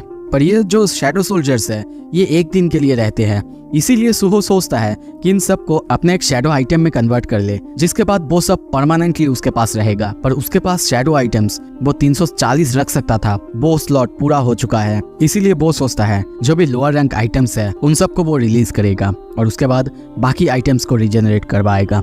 और तभी वो ऐसा करना भी शुरू करता है। उसके वहां पे जितने भी शैडोज थे वो सब कन्वर्ट होने लगते हैं। तभी वो चौंकता है, उसके सामने बहुत सारे शैडो आइटम्स थे जो देख के वो बहुत हैरान होता है, क्योंकि इनमें से ज्यादातर बहुत हाई लेवल के शैडो आइटम्स हैं। तो उसमें से अब वो सारे हथियार को देखने लगता है। तभी उसके हाथ में और एक गंटलेट को देखता है जो देख के वो थोड़ा सा निराश था। ये गंटलेट ताकतवर है पर उसके पास ऑलरेडी ग्रीड है, पर ये जो गंटलेट है ये ग्रीड जैसा ताकतवर नहीं था, इसी वजह से वो इसे अभी के लिए स्टोर करता है। और कुछ देर बाद तभी हम देखते हैं वो बाहर आता है। उसके लिए हंटर एसोसिएशन से कुछ लोग वेट कर रहे थे। सुहो सोच रहा था कि अब तक उसने बहुत सारे फील्ड टाइप डेंजन्स को क्लियर करा है, पर अभी भी उसे स्टारडस्ट फैक्ट्री के बारे में कुछ पता नहीं चला। क्या उसको पता चल चुका है सुहो के बारे में, वो जो काम कर रहा है उसके बारे में? पर तभी उसके मोबाइल पे इमरजेंसी अलर्ट आता है। उसे जल्दी से जल्दी हंटर एसोसिएशन में जाने के लिए कहा जाता है। वीडियो में आगे बढ़ने से पहले आप सबको पता है मैं एनिमे एक्सप्लेन करता हूँ, जिसके लिए मेरा खुद का बहुत ज्यादा रिसर्च होता है। पर इसके लिए पहले मुझे बहुत समय लगता था, पर फिर मुझे मिला परप्लेक्सिटी कॉमेट। ये एक AI बेस्ड वेब ब्राउजर है जिसमें आपको सब कुछ एक समरी में मिल सकता है।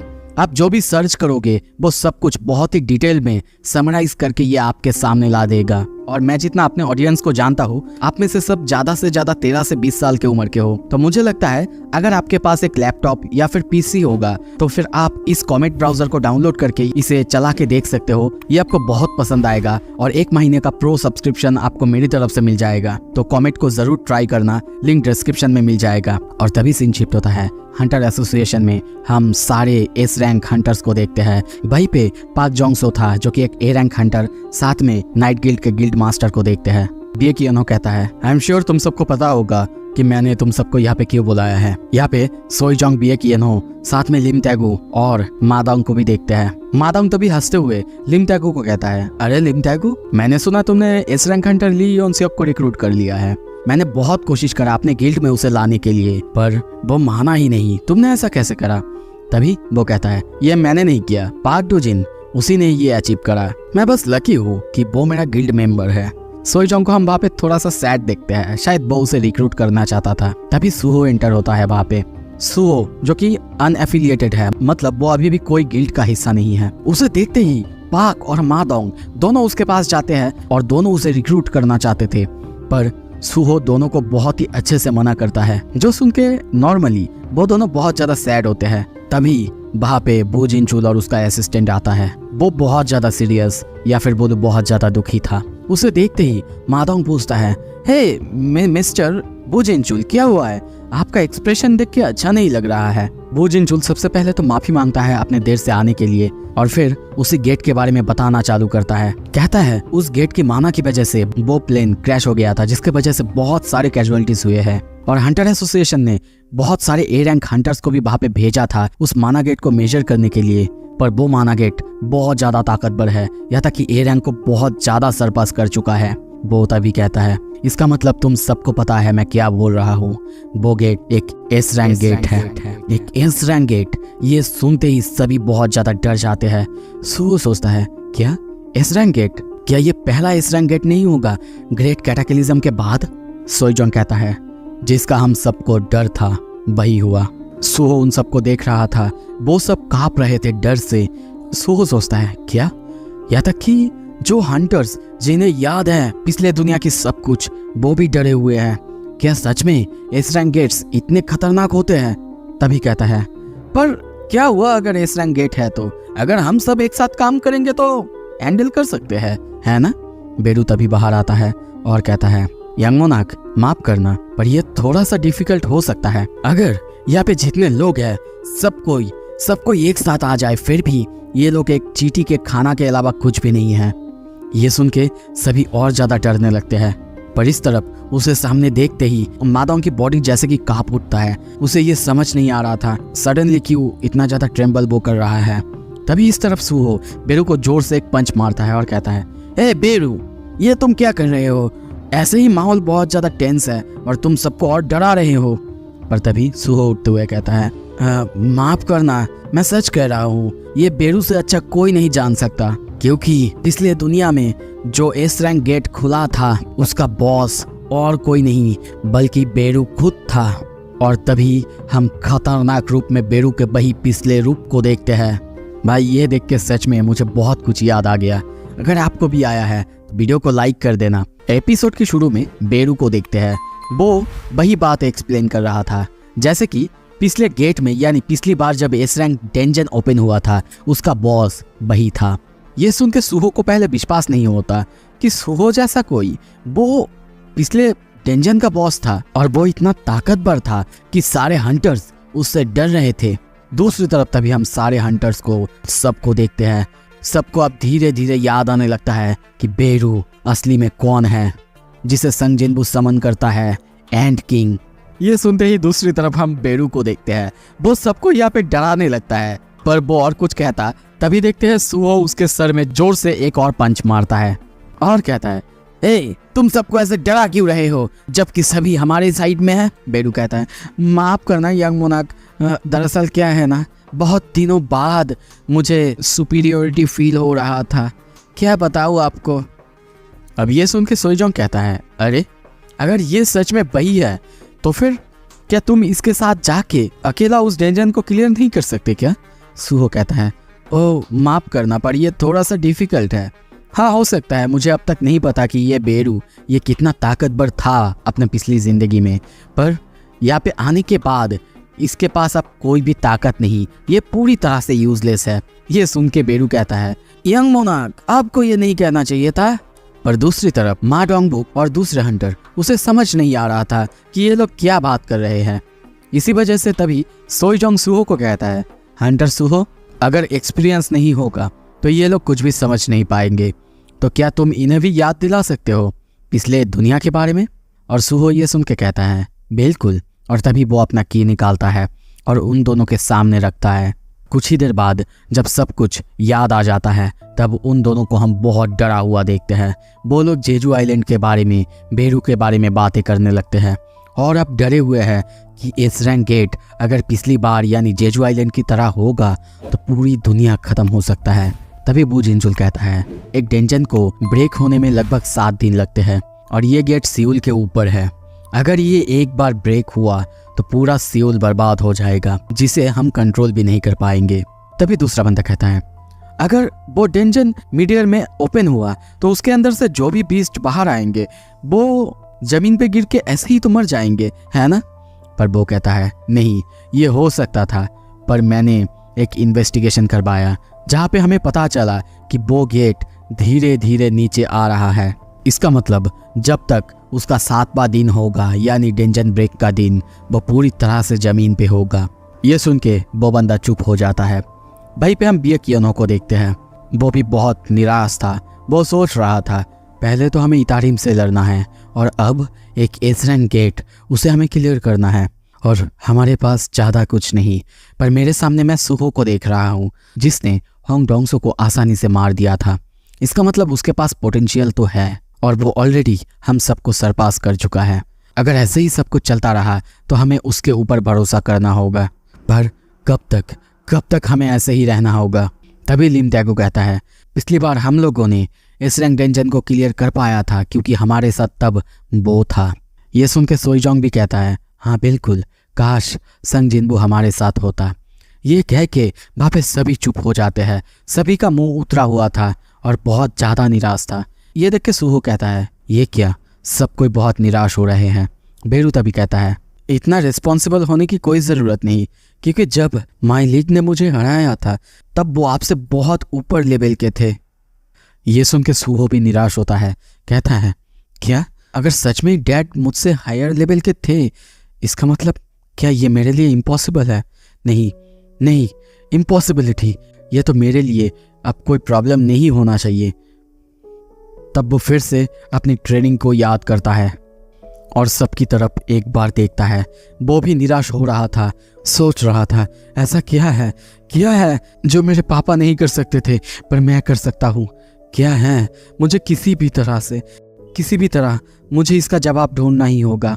तभी उसके पास एक क्वेस्ट आता है, क्वेस्ट जिसमें उसे उसी एस रैंक गेट को हराना है, उसी एस रैंक गेट को मोबिलाइज करना है। ये देख के उसे बहुत अजीब लगता है, इसका आखिर क्या मतलब है। तभी उसके पीठ पे हम किसी के हाथ को देखते हैं। हो सकता है ये उसका इमेजिनेशन हो, पर तभी वो पीछे घूमता है पर वहाँ पे कोई भी नहीं था।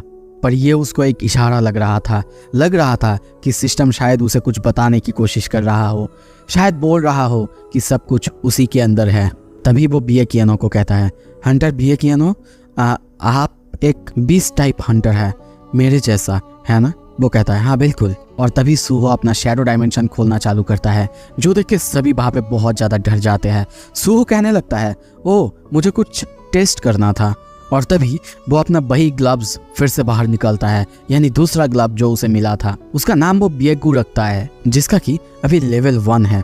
वो उसे देते हुए कहता है, हंटर बिएकियानो, मुझे कुछ टेस्ट करना है, प्लीज क्या आप मदद करेंगे? तभी सीन शिफ्ट होता है, हमें एक डंजन के बाहर दिखाया जाता है। सारे एस रैंक हंटर वहाँ पे आए हुए थे। तभी सोइचोंग कहता है, क्या ये बी रैंक गेट है ना? सभी आगे सुहो को देखते हैं, क्योंकि सुहो ने बिएकियानो को एक हथियार दिया था, एक गॉन्टलेट, जिससे हम वहाँ पे बिएकियानो को बहुत खतरनाक तरीके से सारे मॉन्स्टर्स को मारते हुए देखते हैं। बू जिनचुल यहाँ पे पूछता भी है, सुहो आखिर तुमने अपना आइटम उसे क्यों दिया? सुहो यहाँ पे कहता है, ओह मैं कुछ टेस्ट करना चाहता हूँ, ये इक्विपमेंट जो मैंने उसे दिया है ये मैंने खुद बनाया है।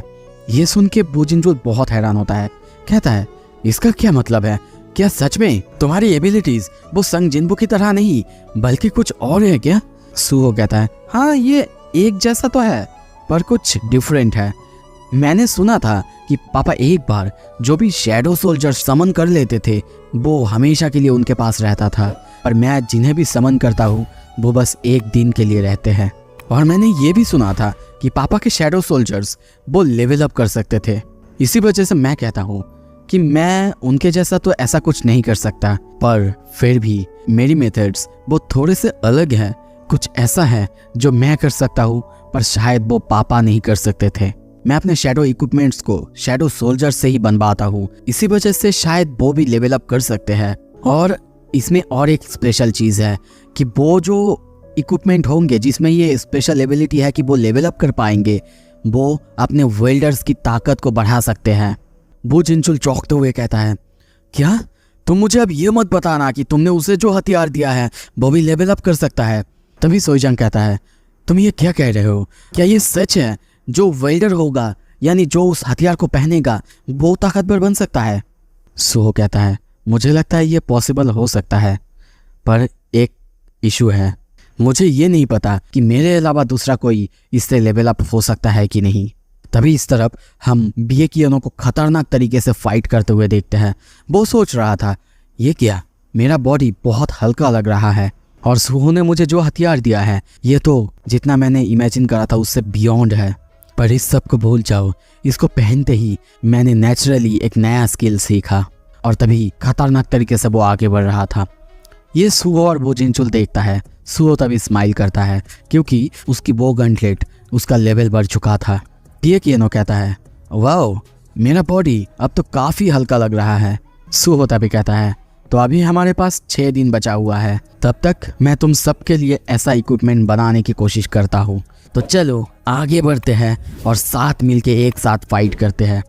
ये सुनते ही सभी जैसे कि पागल हो जाते हैं और उससे अपना अपना पसंदीदा हथियार बनाने के लिए कहते हैं। पीछे से बू जिनचुल वो भी सोचता है, तो क्या एक ए रैंक हो के भी मैं तुम लोगों के साथ फाइट कर सकता हूँ और मैं एक एस रैंक जितना ताकतवर बन सकता हूँ? वो खुश होता है और सोचता है, हंटर संग जिनबू उसकी ऑथोरिटी वो परफेक्ट था, वो पूरी तरह से फ्लॉलेस था। इसी वजह से शायद उसे किसी की ज़रूरत नहीं चाहिए था। पर संग सुहो वो अलग है, एक लीडर की तरह है जो कि सबके साथ मिल के काम करना जानता है। क्या मुझे भी मौका मिल सकता है उसके साथ एक साथ फाइट करने का? तो अब सुहो सबके साथ मिल के आगे बढ़ रहा था। बू जिनचुल अब भी सोच रहा है, ये सब कुछ मेरे लिए एक सपनों जैसा है, पर आई होप कभी ना कभी मेरा ये सपना सच हो जाएगा। एपिसोड के शुरू में हम थॉमस आंद्रे को देखते हैं जो कि रेस्ट कर रहा था। उसके पास तभी लॉरा आती है, कहती है, मास्टर मुझे लगता है आप कुछ भूल रहे हैं। असुरा गिल्ड को विजिट करने के बाद आपने कहा था कि आपको कोरिया जाना है। वो कहता है, हाँ क्या सच में? मैंने ऐसा कहा था क्या? तुम्हारा मतलब संगसू हो, उससे मिलने ना? ना अभी मूड नहीं है, मैं बाद में जाऊंगा। वो फल अभी तक पूरी तरह से पका नहीं है। असुरा गिल्ड को हमने दिखा दिया कि हम आखिर क्या कर सकते हैं और उसको पूरी तरह से धूल में मिलाने के बाद हमारी पब्लिक इमेज पूरी तरह से लौट आई है। और संगसू हो, मैंने सुना कि वो अभी अभी रिअवेकन हुआ है। मुझे लगता है कि हमारे लिए अब बाहर जाने का कोई फायदा नहीं, क्योंकि अभी तो वो सिर्फ एक नया एस रैंक हंटर है। पर लॉरा फिर कहती है, पर आप तो रिवेंज लेना चाहते थे ना रेडोल्फ की मौत का? पर वो फिर से कहता है, हाँ रिवेंज नहीं, वो तो बस मेरा दुख था जो तब बात कर रहा था। दुख और गुस्सा और कुछ नहीं। वो सबसे ग्रेटेस्ट वे में मरा, अपने आप को इस देश के नाम स्कैवेंजर गिल्ड के नाम सौंप के।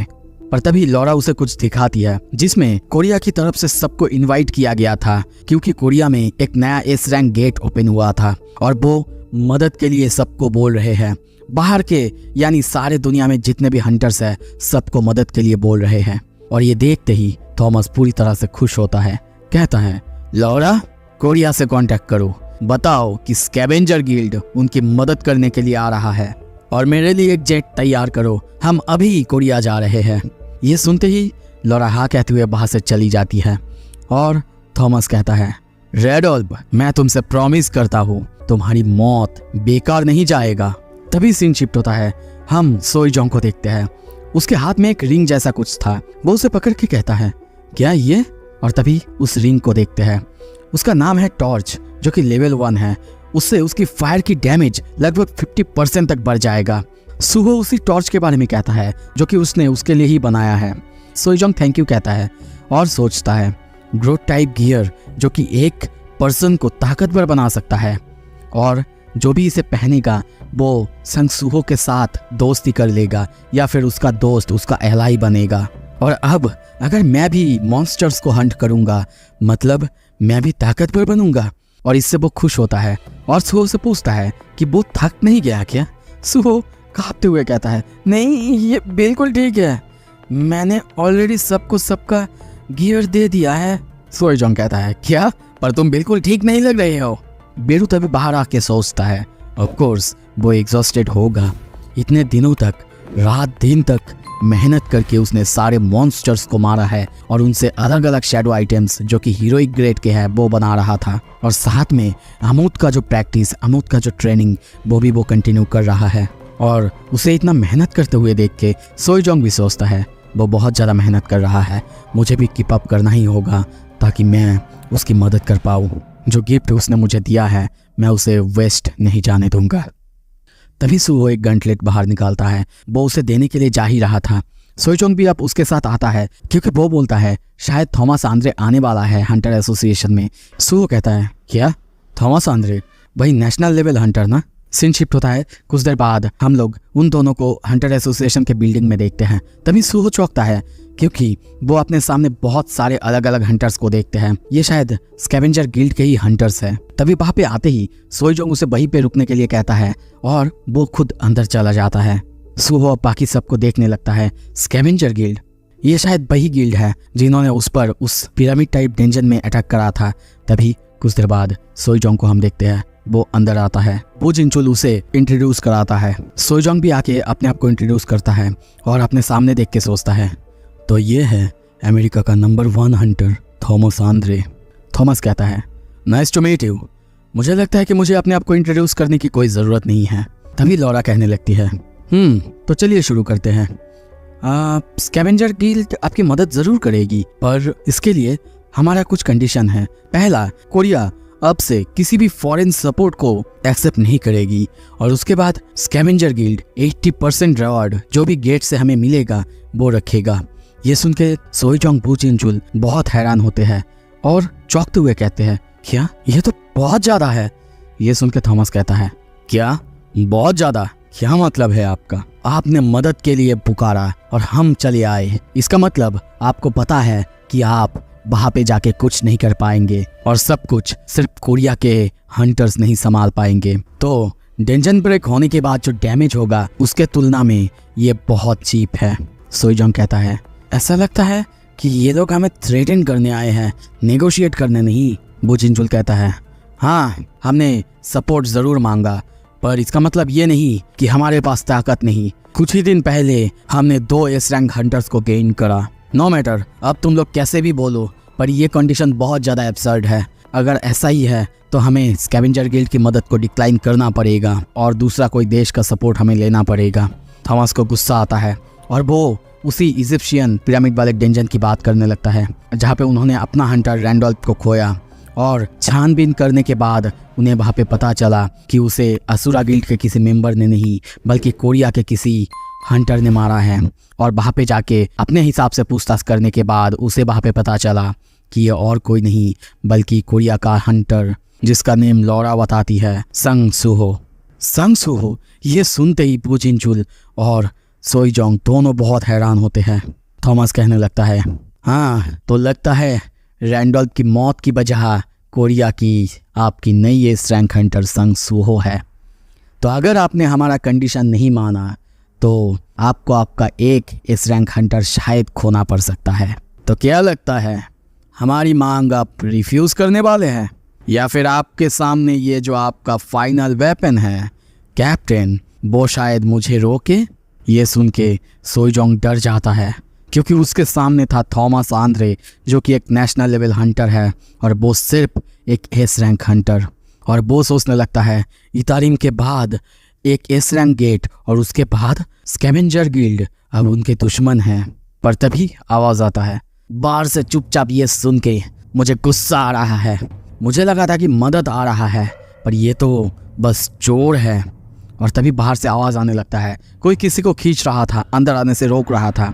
तभी दरवाज़ा जोर से खोल के सुहो अंदर आता है और सभी हंटर्स उसे बस पकड़े हुए हैं, किसी तरीके से वहाँ पे रोकने की कोशिश कर रहे हैं पर कोई भी सुहो को रोक भी नहीं पा रहा है। ये देख के थॉमस को बहुत गुस्सा आ रहा है। सोईजोंग कहता है सुहो। सुहो कहता है ऐसे अचानक आने के लिए माफ़ करना। और तभी वो सारे हंटर्स को वहाँ पे फेंक देता है और कहता है तुम हो ना वो जो कि यूएस का नेशनल लेवल हंटर है, पर ऐसा नहीं होना चाहिए। एक गेट के अंदर जिसे जो मिलेगा वो वैसा ही रखेगा। अगर सच में स्कैवेंजर गिल्ड हमसे सुपीरियर है तो फिर शायद ये उनके लिए आसान होगा। 80% है ना। पर तभी बो जिनचुल और सोईजोंग दोनों डर जाते हैं क्योंकि अब थॉमस को गुस्सा आ चुका है। वो कहता है इंटरेस्टिंग। सीधा सुहो के सामने आता है, दोनों आमने सामने। थॉमस गुस्से में कहता है तुम क्या करोगे बच्चे अगर मैं यहीं पे अभी तुम्हें पूरी तरह से ख़त्म कर दूं? सुहो कहता है तो फिर तो लोग बोलेंगे स्कैवेंजर गिल्ड वो सिर्फ केओस फैलाने के लिए ही कोरिया आए थे। और तुम्हें क्या लगता है मैं तुमसे हार जाऊंगा? इतना कॉन्फिडेंस तुम में आया कहाँ से? ये सुनते ही थॉमस को और गुस्सा आता है। वो कहता है ब्रैट। दोनों का ऑरा वहाँ पे फैल रहा था चारों तरफ जैसे कि डर का माहौल है। और ये देख के ऐसा लग रहा है जब पहली बार संग जिनबू और थॉमस को हमने आमने सामने देखा था, बिल्कुल ये वैसा ही मोमेंट है। एपिसोड के शुरू में हमें बो जिनचुल को दिखाया जाता है जो कि सबको भाषण दे रहा था। बोल रहा था ये जो एस रैंक गेट है उसका रेड आज ही चालू होने वाला है। पर वो उस गेट के प्रॉब्लम के बारे में सबको बोल रहा था जैसे ये गेट सियोल के ऊपर है। अगर वो लोग डेंजन को क्लियर कर पाएंगे उसके बाद क्या होगा, कैसे वो लोग वहां से निकल पाएंगे, उस बारे में उनको कुछ भी नहीं पता। वहीं पे एक एक करके हम बहुत सारे एस रैंक हंटर्स को जैसे कि बीए कियन हो, सोईजोंग और सबको देखते हैं। और तब वो बताता है अपने प्लान के बारे में जिसमें हंटर्स एक एयरक्राफ्ट में वहाँ पे एंटर करेंगे और उसके बाद एक ही दिन के अंदर वहाँ पे जो भी मॉन्स्टर्स होंगे उन्हें ख़त्म करना होगा और उसके बाद उस डेंजन को छोड़ना होगा। यही सबसे अच्छा प्लान है। पर यह बात सुन के वहाँ पे कुछ लोग वो बोलने लगते हैं क्या सच में एक एस रैंक गेट को हम क्या सच में एक दिन के अंदर ख़त्म कर पाएंगे, वो भी वहाँ की बॉस को? पर तभी थॉमस आंद्रे कहता है रुको एक सेकेंड, हमारा स्कैवेंजर गिल्ड वो पहले एंटर करेगा कोरियन हंटर्स से आगे। पर तभी ये सुन के बो जिनचुल कहता है नहीं, इसमें बहुत खतरा है। रेड में सब कोई एक साथ होंगे क्योंकि ये गेट बहुत खतरनाक है। पर थॉमस वो मानना ही नहीं चाहता। वो कहता है, क्यों? मैंने ये सजेस्ट नहीं करा था, आप ही के यहाँ का एक एस रैंक हंटर ने मुझे सजेस्ट करा कि डेंजन के अंदर बहुत कम रिसोर्स है और जो सबसे पहले जाएगा उसे ज्यादा मिलेगा। वैसे आपका वो एस रैंक हंटर क्या नाम था? संगसू हो, वो आया नहीं अब तक। क्या वो डर गया क्या? कहीं भाग तो नहीं गया ना? ये सुन के पूजिनचुल सोचता है, जब वो इंसिडेंट हुआ था सूहो और थॉमस आमने सामने, बहुत मुश्किल से उन्हें रोका गया था और इसी वजह से शायद इन दोनों को आमने सामने लाना अब खतरे से खाली नहीं होगा। और तभी पीछे से पाक डूजिन कहता है, हंटर संगसू हो, वो एक रेड पे है। पर उसे देख के वो कहता है, ओह वैसे तुम कौन हो? पाक डूजिन अपने आप को इंट्रोड्यूस करता है। वो कहता है, तुम वही हंटर हो है ना जो और सूहो लगभग एक ही साथ अवेकन हुए थे? पाक डूजिन उसे ग्रीट करता है, कहता है, it's an honour to meet you. ये सुन के थॉमस खुश होता है और कहता है, बच्चे तुम्हारे अंदर बहुत पोटेंशियल है, अगर तुम मेरे साथ जुड़ना चाहो तो हमारे गिल्ड में आ सकते हो। तुम अभी जहाँ पे हो उससे मैं अच्छा पे करूंगा। ये सुन के पाक डूजिन कहता है, ओह इस बारे में सोचूंगा जरूर। ये सुन के पीछे से हम लिम टैकू को देखते हैं, उसका फेस देखने लायक है। पर तभी थॉमस एक कॉइन बाहर निकालता है और कहता है, तो फिर चलो टॉस करते हैं। अगर हेड आता है तो स्कैवेंजर गिल्ड और टेल तो फिर कोरियन एसोसिएशन। और तभी वो सिक्का फेंकता है और ये देखते ही सभी चौंकते हैं, क्योंकि वो सबको कहता है अगर कुछ भी होता है रिजल्ट तो कोई मना नहीं करेगा। पर तभी कॉइन जब पाक डूजिन के पास से गिर रहा था उसे हम स्माइल करते हुए देखते हैं और तभी कॉइन नीचे आता है। सीन शिफ्ट होता है, आरसा को दिखाया जाता है। वो कहती है, अरे मैंने सुना कि तुम एस रैंक गेट की रेड ज्वाइन कर रहे हो।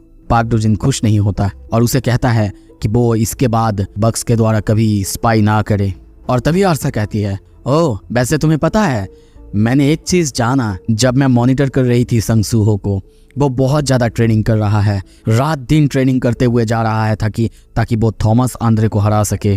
और शायद इसी वजह से हमारे लिए अच्छा हुआ कि वो हमारी प्रेजेंस को महसूस नहीं कर पाया। वैसे तुम तो उसके साथ रेड करने वाले हो, कैसा लगता है उसके साथ रहना, एक शैडो हायर के साथ? वैसे तुम तो उसके दोस्त हो ना, तुम चाहो तो पीछे से उसके ऊपर हमला कर सकते हो। वो कहता है, नहीं मुझे ये दोस्ती कुछ समझ नहीं आता। ये सुन के वो कहती है, अरे सच में ये बहुत दुख की बात है। हाँ वैसे गेट की बात करूं तो हम भी जा रहे हैं। ये सुन के पाक डूजिन चौंकते हुए कहता है, क्या तुम लोग आखिर क्यों जाओगे? और तभी आरसा के पीछे उसके दो सबऑर्डिनेट को देखते हैं। वो कहती है, हाँ बिल्कुल हम जाएंगे क्योंकि हम ही ने उस गेट को बनाया है। ये सुनते ही पाक डूजिन और ज्यादा चौंकता है, कहता है, क्या कहा तुमने? आर्टिफिशियली तुमने उस गेट को बनाया है, इसका क्या मतलब है? और तभी आरसा पिया को दिखाते हुए कहती है, हाँ बिल्कुल ये देखो ये है पिया, ये उसकी ही एबिलिटी है, वो किसी भी गेट को बना सकती है।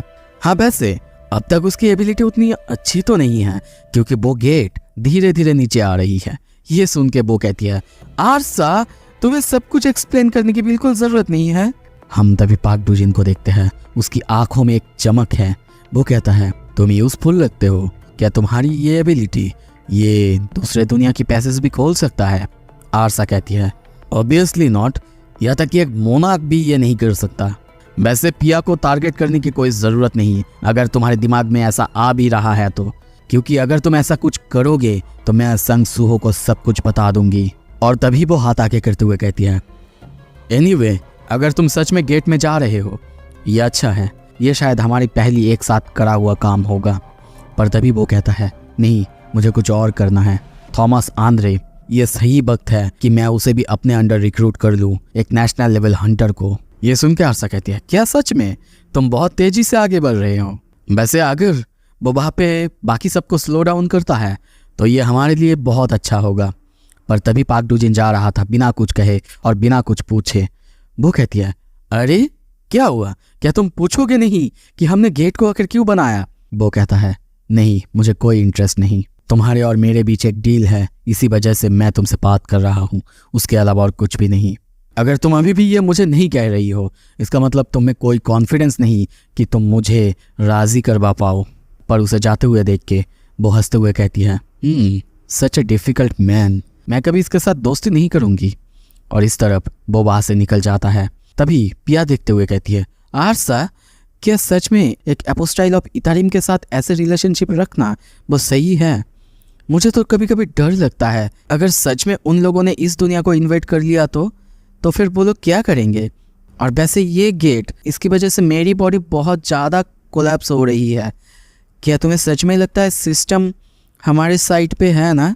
ये सुन के तभी आरसा को गुस्सा आता है। वो कहती है, पिया क्या तुम्हें सच में सिस्टम पर विश्वास नहीं है? तुम डाउट कर रही हो? जो सिस्टम हमारी मदद कर रहा है, तुम बहुत ज़्यादा बुरी बच्ची हो पिया। तुम्हें पता है ना सिस्टम को फॉलो करने पर क्या हुआ था? जो तुम एक नॉर्मल गेट तक नहीं खोल पा रही थी, और अब देखो तुमने एक प्रॉपर एस रैंक गेट को ओपन कर लिया है। ये सब किस वजह से हुआ है बताओ? क्योंकि तुमने उस सिस्टम के द्वारा दिए हुए क्वेस्ट को कंप्लीट करा। तुम्हें चिंता करने की ज़रूरत नहीं, क्योंकि वो सिस्टम हमें एक मोनार्क ज़रूर बनाएगी, और तभी वो उसे हक कर लेती है। तुम्हें पता है ना मैं तुमसे कैसे मिली? क्योंकि मुझे उस क्वेस्ट ने कहा था कि तुम एक डायमेंशनल रिफ्ट में हो, और मुझे उस सिस्टम ने गाइड करा। इसी वजह से भरोसा करो पिया, अगर हम उसको फॉलो करेंगे तो हम एक परफेक्ट मोनार्क बनेंगे। ये सुन के वो रोने लगती है और सॉरी कहने लगती है, और तभी वो कहती है, वेल देन अभी के लिए चलो हमारे नए कंपेनियन से मिलते हैं। और तभी उसके क्वेस्ट विंडो को देखते हैं, जिसमें लिखा हुआ था कि वो लोग हायर ऑफ फ्रॉस्ट को रिक्रूट करे, मतलब फ्रॉस्ट मोनार्क की जो हायर है अब हमें उसे दिखाया जाएगा। तभी सीन शिफ्ट होता है, हमें और एक जगह दिखाया जाता है गेट के नीचे। वहाँ पे सभी तैयार है ऊपर जाने के लिए। तभी थॉमस और लॉरा को देखते हैं। थॉमस उस गेट को देखते हुए कह रहा था, एक एस रैंक गेट जो कि इतना ताकतवर है, जिसके अंदर बी रैंक और उसके ऊपर के हंटर्स जाके माइनिंग करते हैं। तभी वो लॉरा से भी इस बारे में बात करते हुए कहती है, लॉरा तुम्हें क्या लगता है जब पहली बार एक एस रैंक गेट अपीयर होता है, तुम्हें पता है वो क्राइसिस वो क्या सिग्निफाई करता है? वो कहती है, आपको पैसा और पावर के अलावा कुछ दिखता भी है मास्टर? ये सुन के थॉमस खुश होते हुए कहता है, बिल्कुल, पर उसमें थोड़ा सा रोमांस भी जुड़ जाए तो? तुम्हें पता है उस मोमेंट आखिर सबसे ज़रूरी क्या है? एक हीरो जो कि ऐसे सिचुएशन में पैदा होता है। और तभी उनके ऊपर हम उसी गेट को देखते हैं जो कि अब काफ़ी नीचे आ चुका है। तभी वहाँ पे सूहो एंटर करता है। उसे देखते ही वो कहता है, वेल देखो तो संग सूहो है ना? अगर तुम्हें पता नहीं, सबसे पहले तो स्कैवेंजर गिल्ड एंट्री करेगा, और उसके बाद मुझे लगता है हमारे बीच का गैप बहुत ज़्यादा बढ़ जाएगा। पर सूहो तभी आगे बढ़ने लगता है और कहता है, कोई बात नहीं, कर लो जो करना है। पर तभी वो जब आगे जा रहा था, वो देखते हुए कहता है, लॉरा हम लोग कितने दिन पहले मिले थे? वो कहती है, 3 दिन सर। और वो तब कहता है, क्या मैं ये इमेजिन कर रहा हूँ या फिर मेरा आंखों का ये धोखा है, जैसे कि मैं कम्प्लीटली एक नए पर्सन से मिल रहा हूँ? वो पूरी तरह से बदल चुका है। इस तरफ हमें गेट को दिखाया जाता है जो बहुत ज़्यादा बढ़ चुका है। सूहो देखते हुए सोचता है, तो ये है एक एस रैंक गेट, सच में बहुत अलग लग रहा है।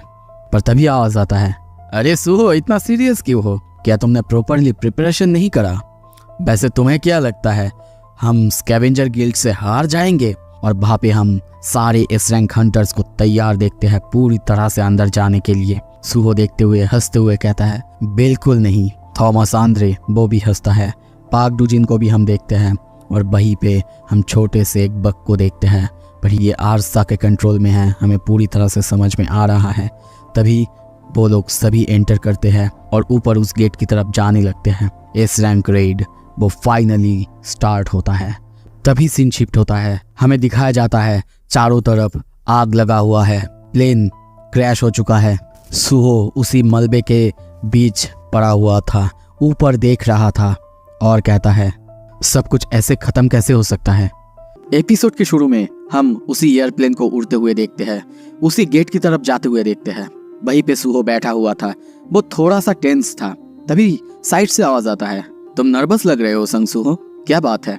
पाक डूजिन को देखते हैं। सूहो कहता है, हंटर पाक डूजिन, हाँ मैं थोड़ा सा चिंता कर रहा हूँ।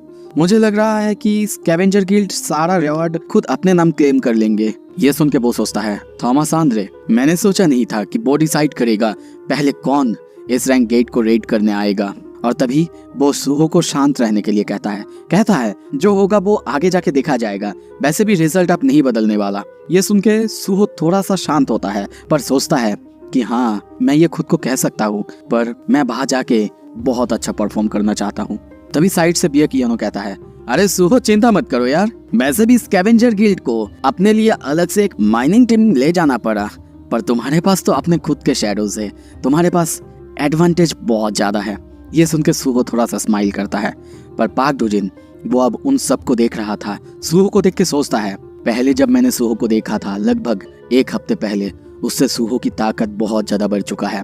और सिर्फ सुहो की नहीं, बल्कि यहाँ पे जितने भी सारे एस रैंक हंटर्स है, सबकी ताकत बहुत बढ़ चुका है। ये आखिर किस वजह से हो सकता है? क्या सुहो ने उन्हें जो आइटम्स दिए हैं उनकी वजह से?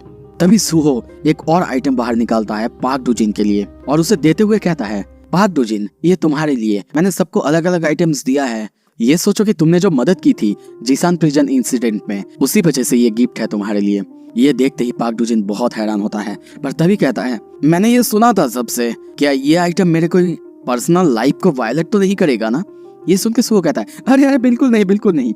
अगर तुम्हें वैसे थोड़ा सा प्रॉब्लम है इससे तो तुम थोड़ा सा सोच सकते हो ये लेने से पहले। ये सुन के पाक डोजिन को आरसा की बात याद आता है कि वो उससे दोस्ती कर सकता है और फिर उसके बाद पीछे से उसके ऊपर हमला कर सकता है, और शायद इसी वजह से वो उसे पहन लेता है।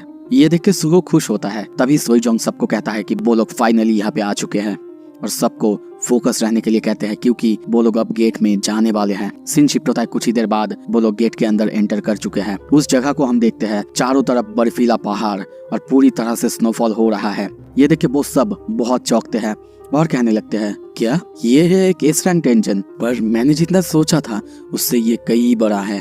पर तभी देखते हैं उनकी प्लेन का इंजन वो बंद हो जाता है। ये देख के सोईजोंग सबको अब तैयार होने के लिए कहता है और कहता है, उतरने से पहले एक बात सुन लो, हम सब एक साथ रहेंगे और एक साथ जो सामने आएगा उनसे लड़ाई करेंगे। ये सुन के सब तैयार हो जाते हैं, पर पाक डोजिन ये सुन के कहते हैं, ओह एक पार्टी हमसे मुकाबला करने के लिए, पर माफ करना ये नहीं होने वाला।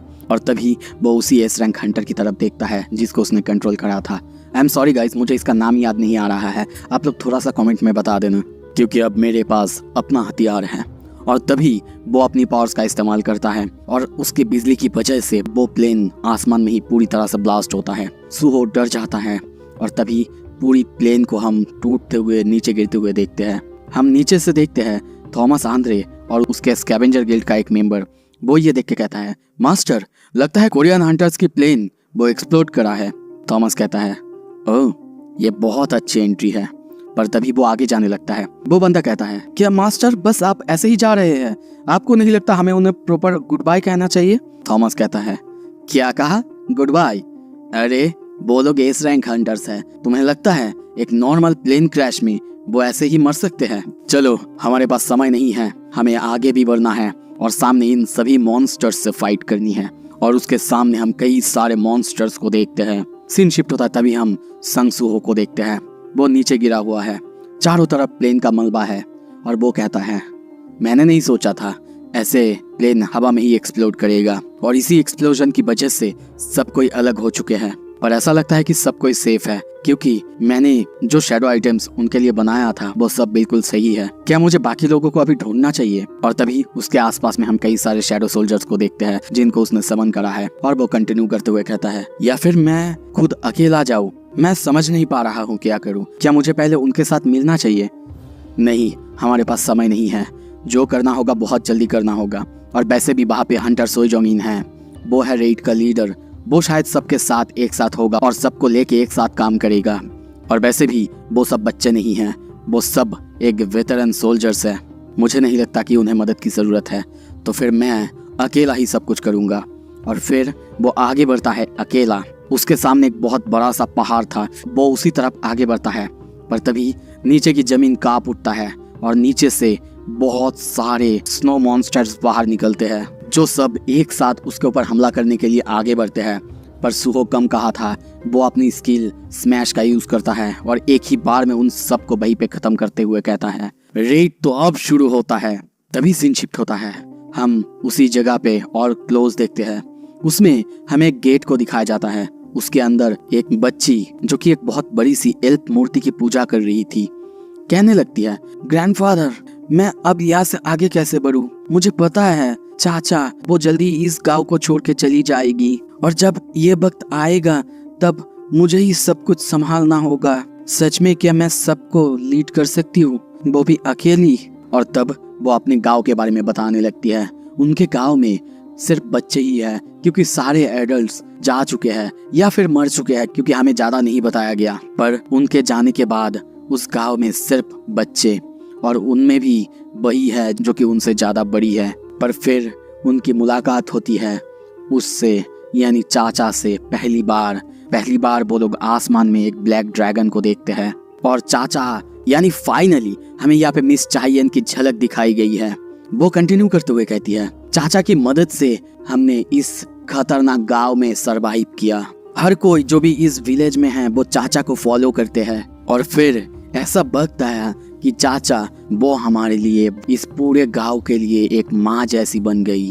पर फिर भी जब वो अपनी दुनिया की बात करती थी, वो दुनिया जहाँ पे वो रहती थी, पता नहीं क्यों मुझे हमेशा एक एंजाइटी फील होती थी, क्योंकि चाचा शायद हमें छोड़ के किसी ना किसी दिन उस दुनिया में जाने वाली है। और फिर वो जब चली जाएगी, फिर मैं ही रहूंगी जो इस विलेज की सबसे एल्डेस्ट होगी। चाहे कुछ भी हो जाए, मुझे पूरी रिस्पॉन्सिबिलिटी लेना होगा। और तभी उसके सामने कुछ आवाज होता है। वो जब देखती है, वहाँ पे एक आइस जाइंट था जो कि उसके ऊपर हमला करने आ रही थी। उसे कुछ भी समझ नहीं आ रहा था, एक आइस जाइंट वो आखिर यहाँ पे क्या कर रहा है, ये सब तो यहाँ पे कभी नहीं आते। पर तभी वो उसे मारने के लिए और उससे लड़ने के लिए तैयार होती है। पर उससे पहले ही एक और मॉन्स्टर आता है जो कि उस मॉन्स्टर को, यानी उस आइस जाइंट को वहीं पे खत्म कर देता है। पर यह बात उसे समझ नहीं आता, क्योंकि एक आइस जाइंट होके दूसरे आइस जाइंट को वो क्यों आखिर मार रहा है। पर एक मॉन्स्टर ये देख के भाग जाता है, ये उसको भी समझ नहीं आता। दूसरी तरफ तभी सीन शिफ्ट होता है। हम सुहो को और बेरू को देखते हैं। बेरू भी ये बात कहता है, ये लोग तो बहुत चालाक है, एक को मार खाते हुए देख के दूसरा भाग गया यहाँ से। सुहो कहता है, मुझे शायद और अटेंशन देना चाहिए था, ये लोग इस तरफ चले आए।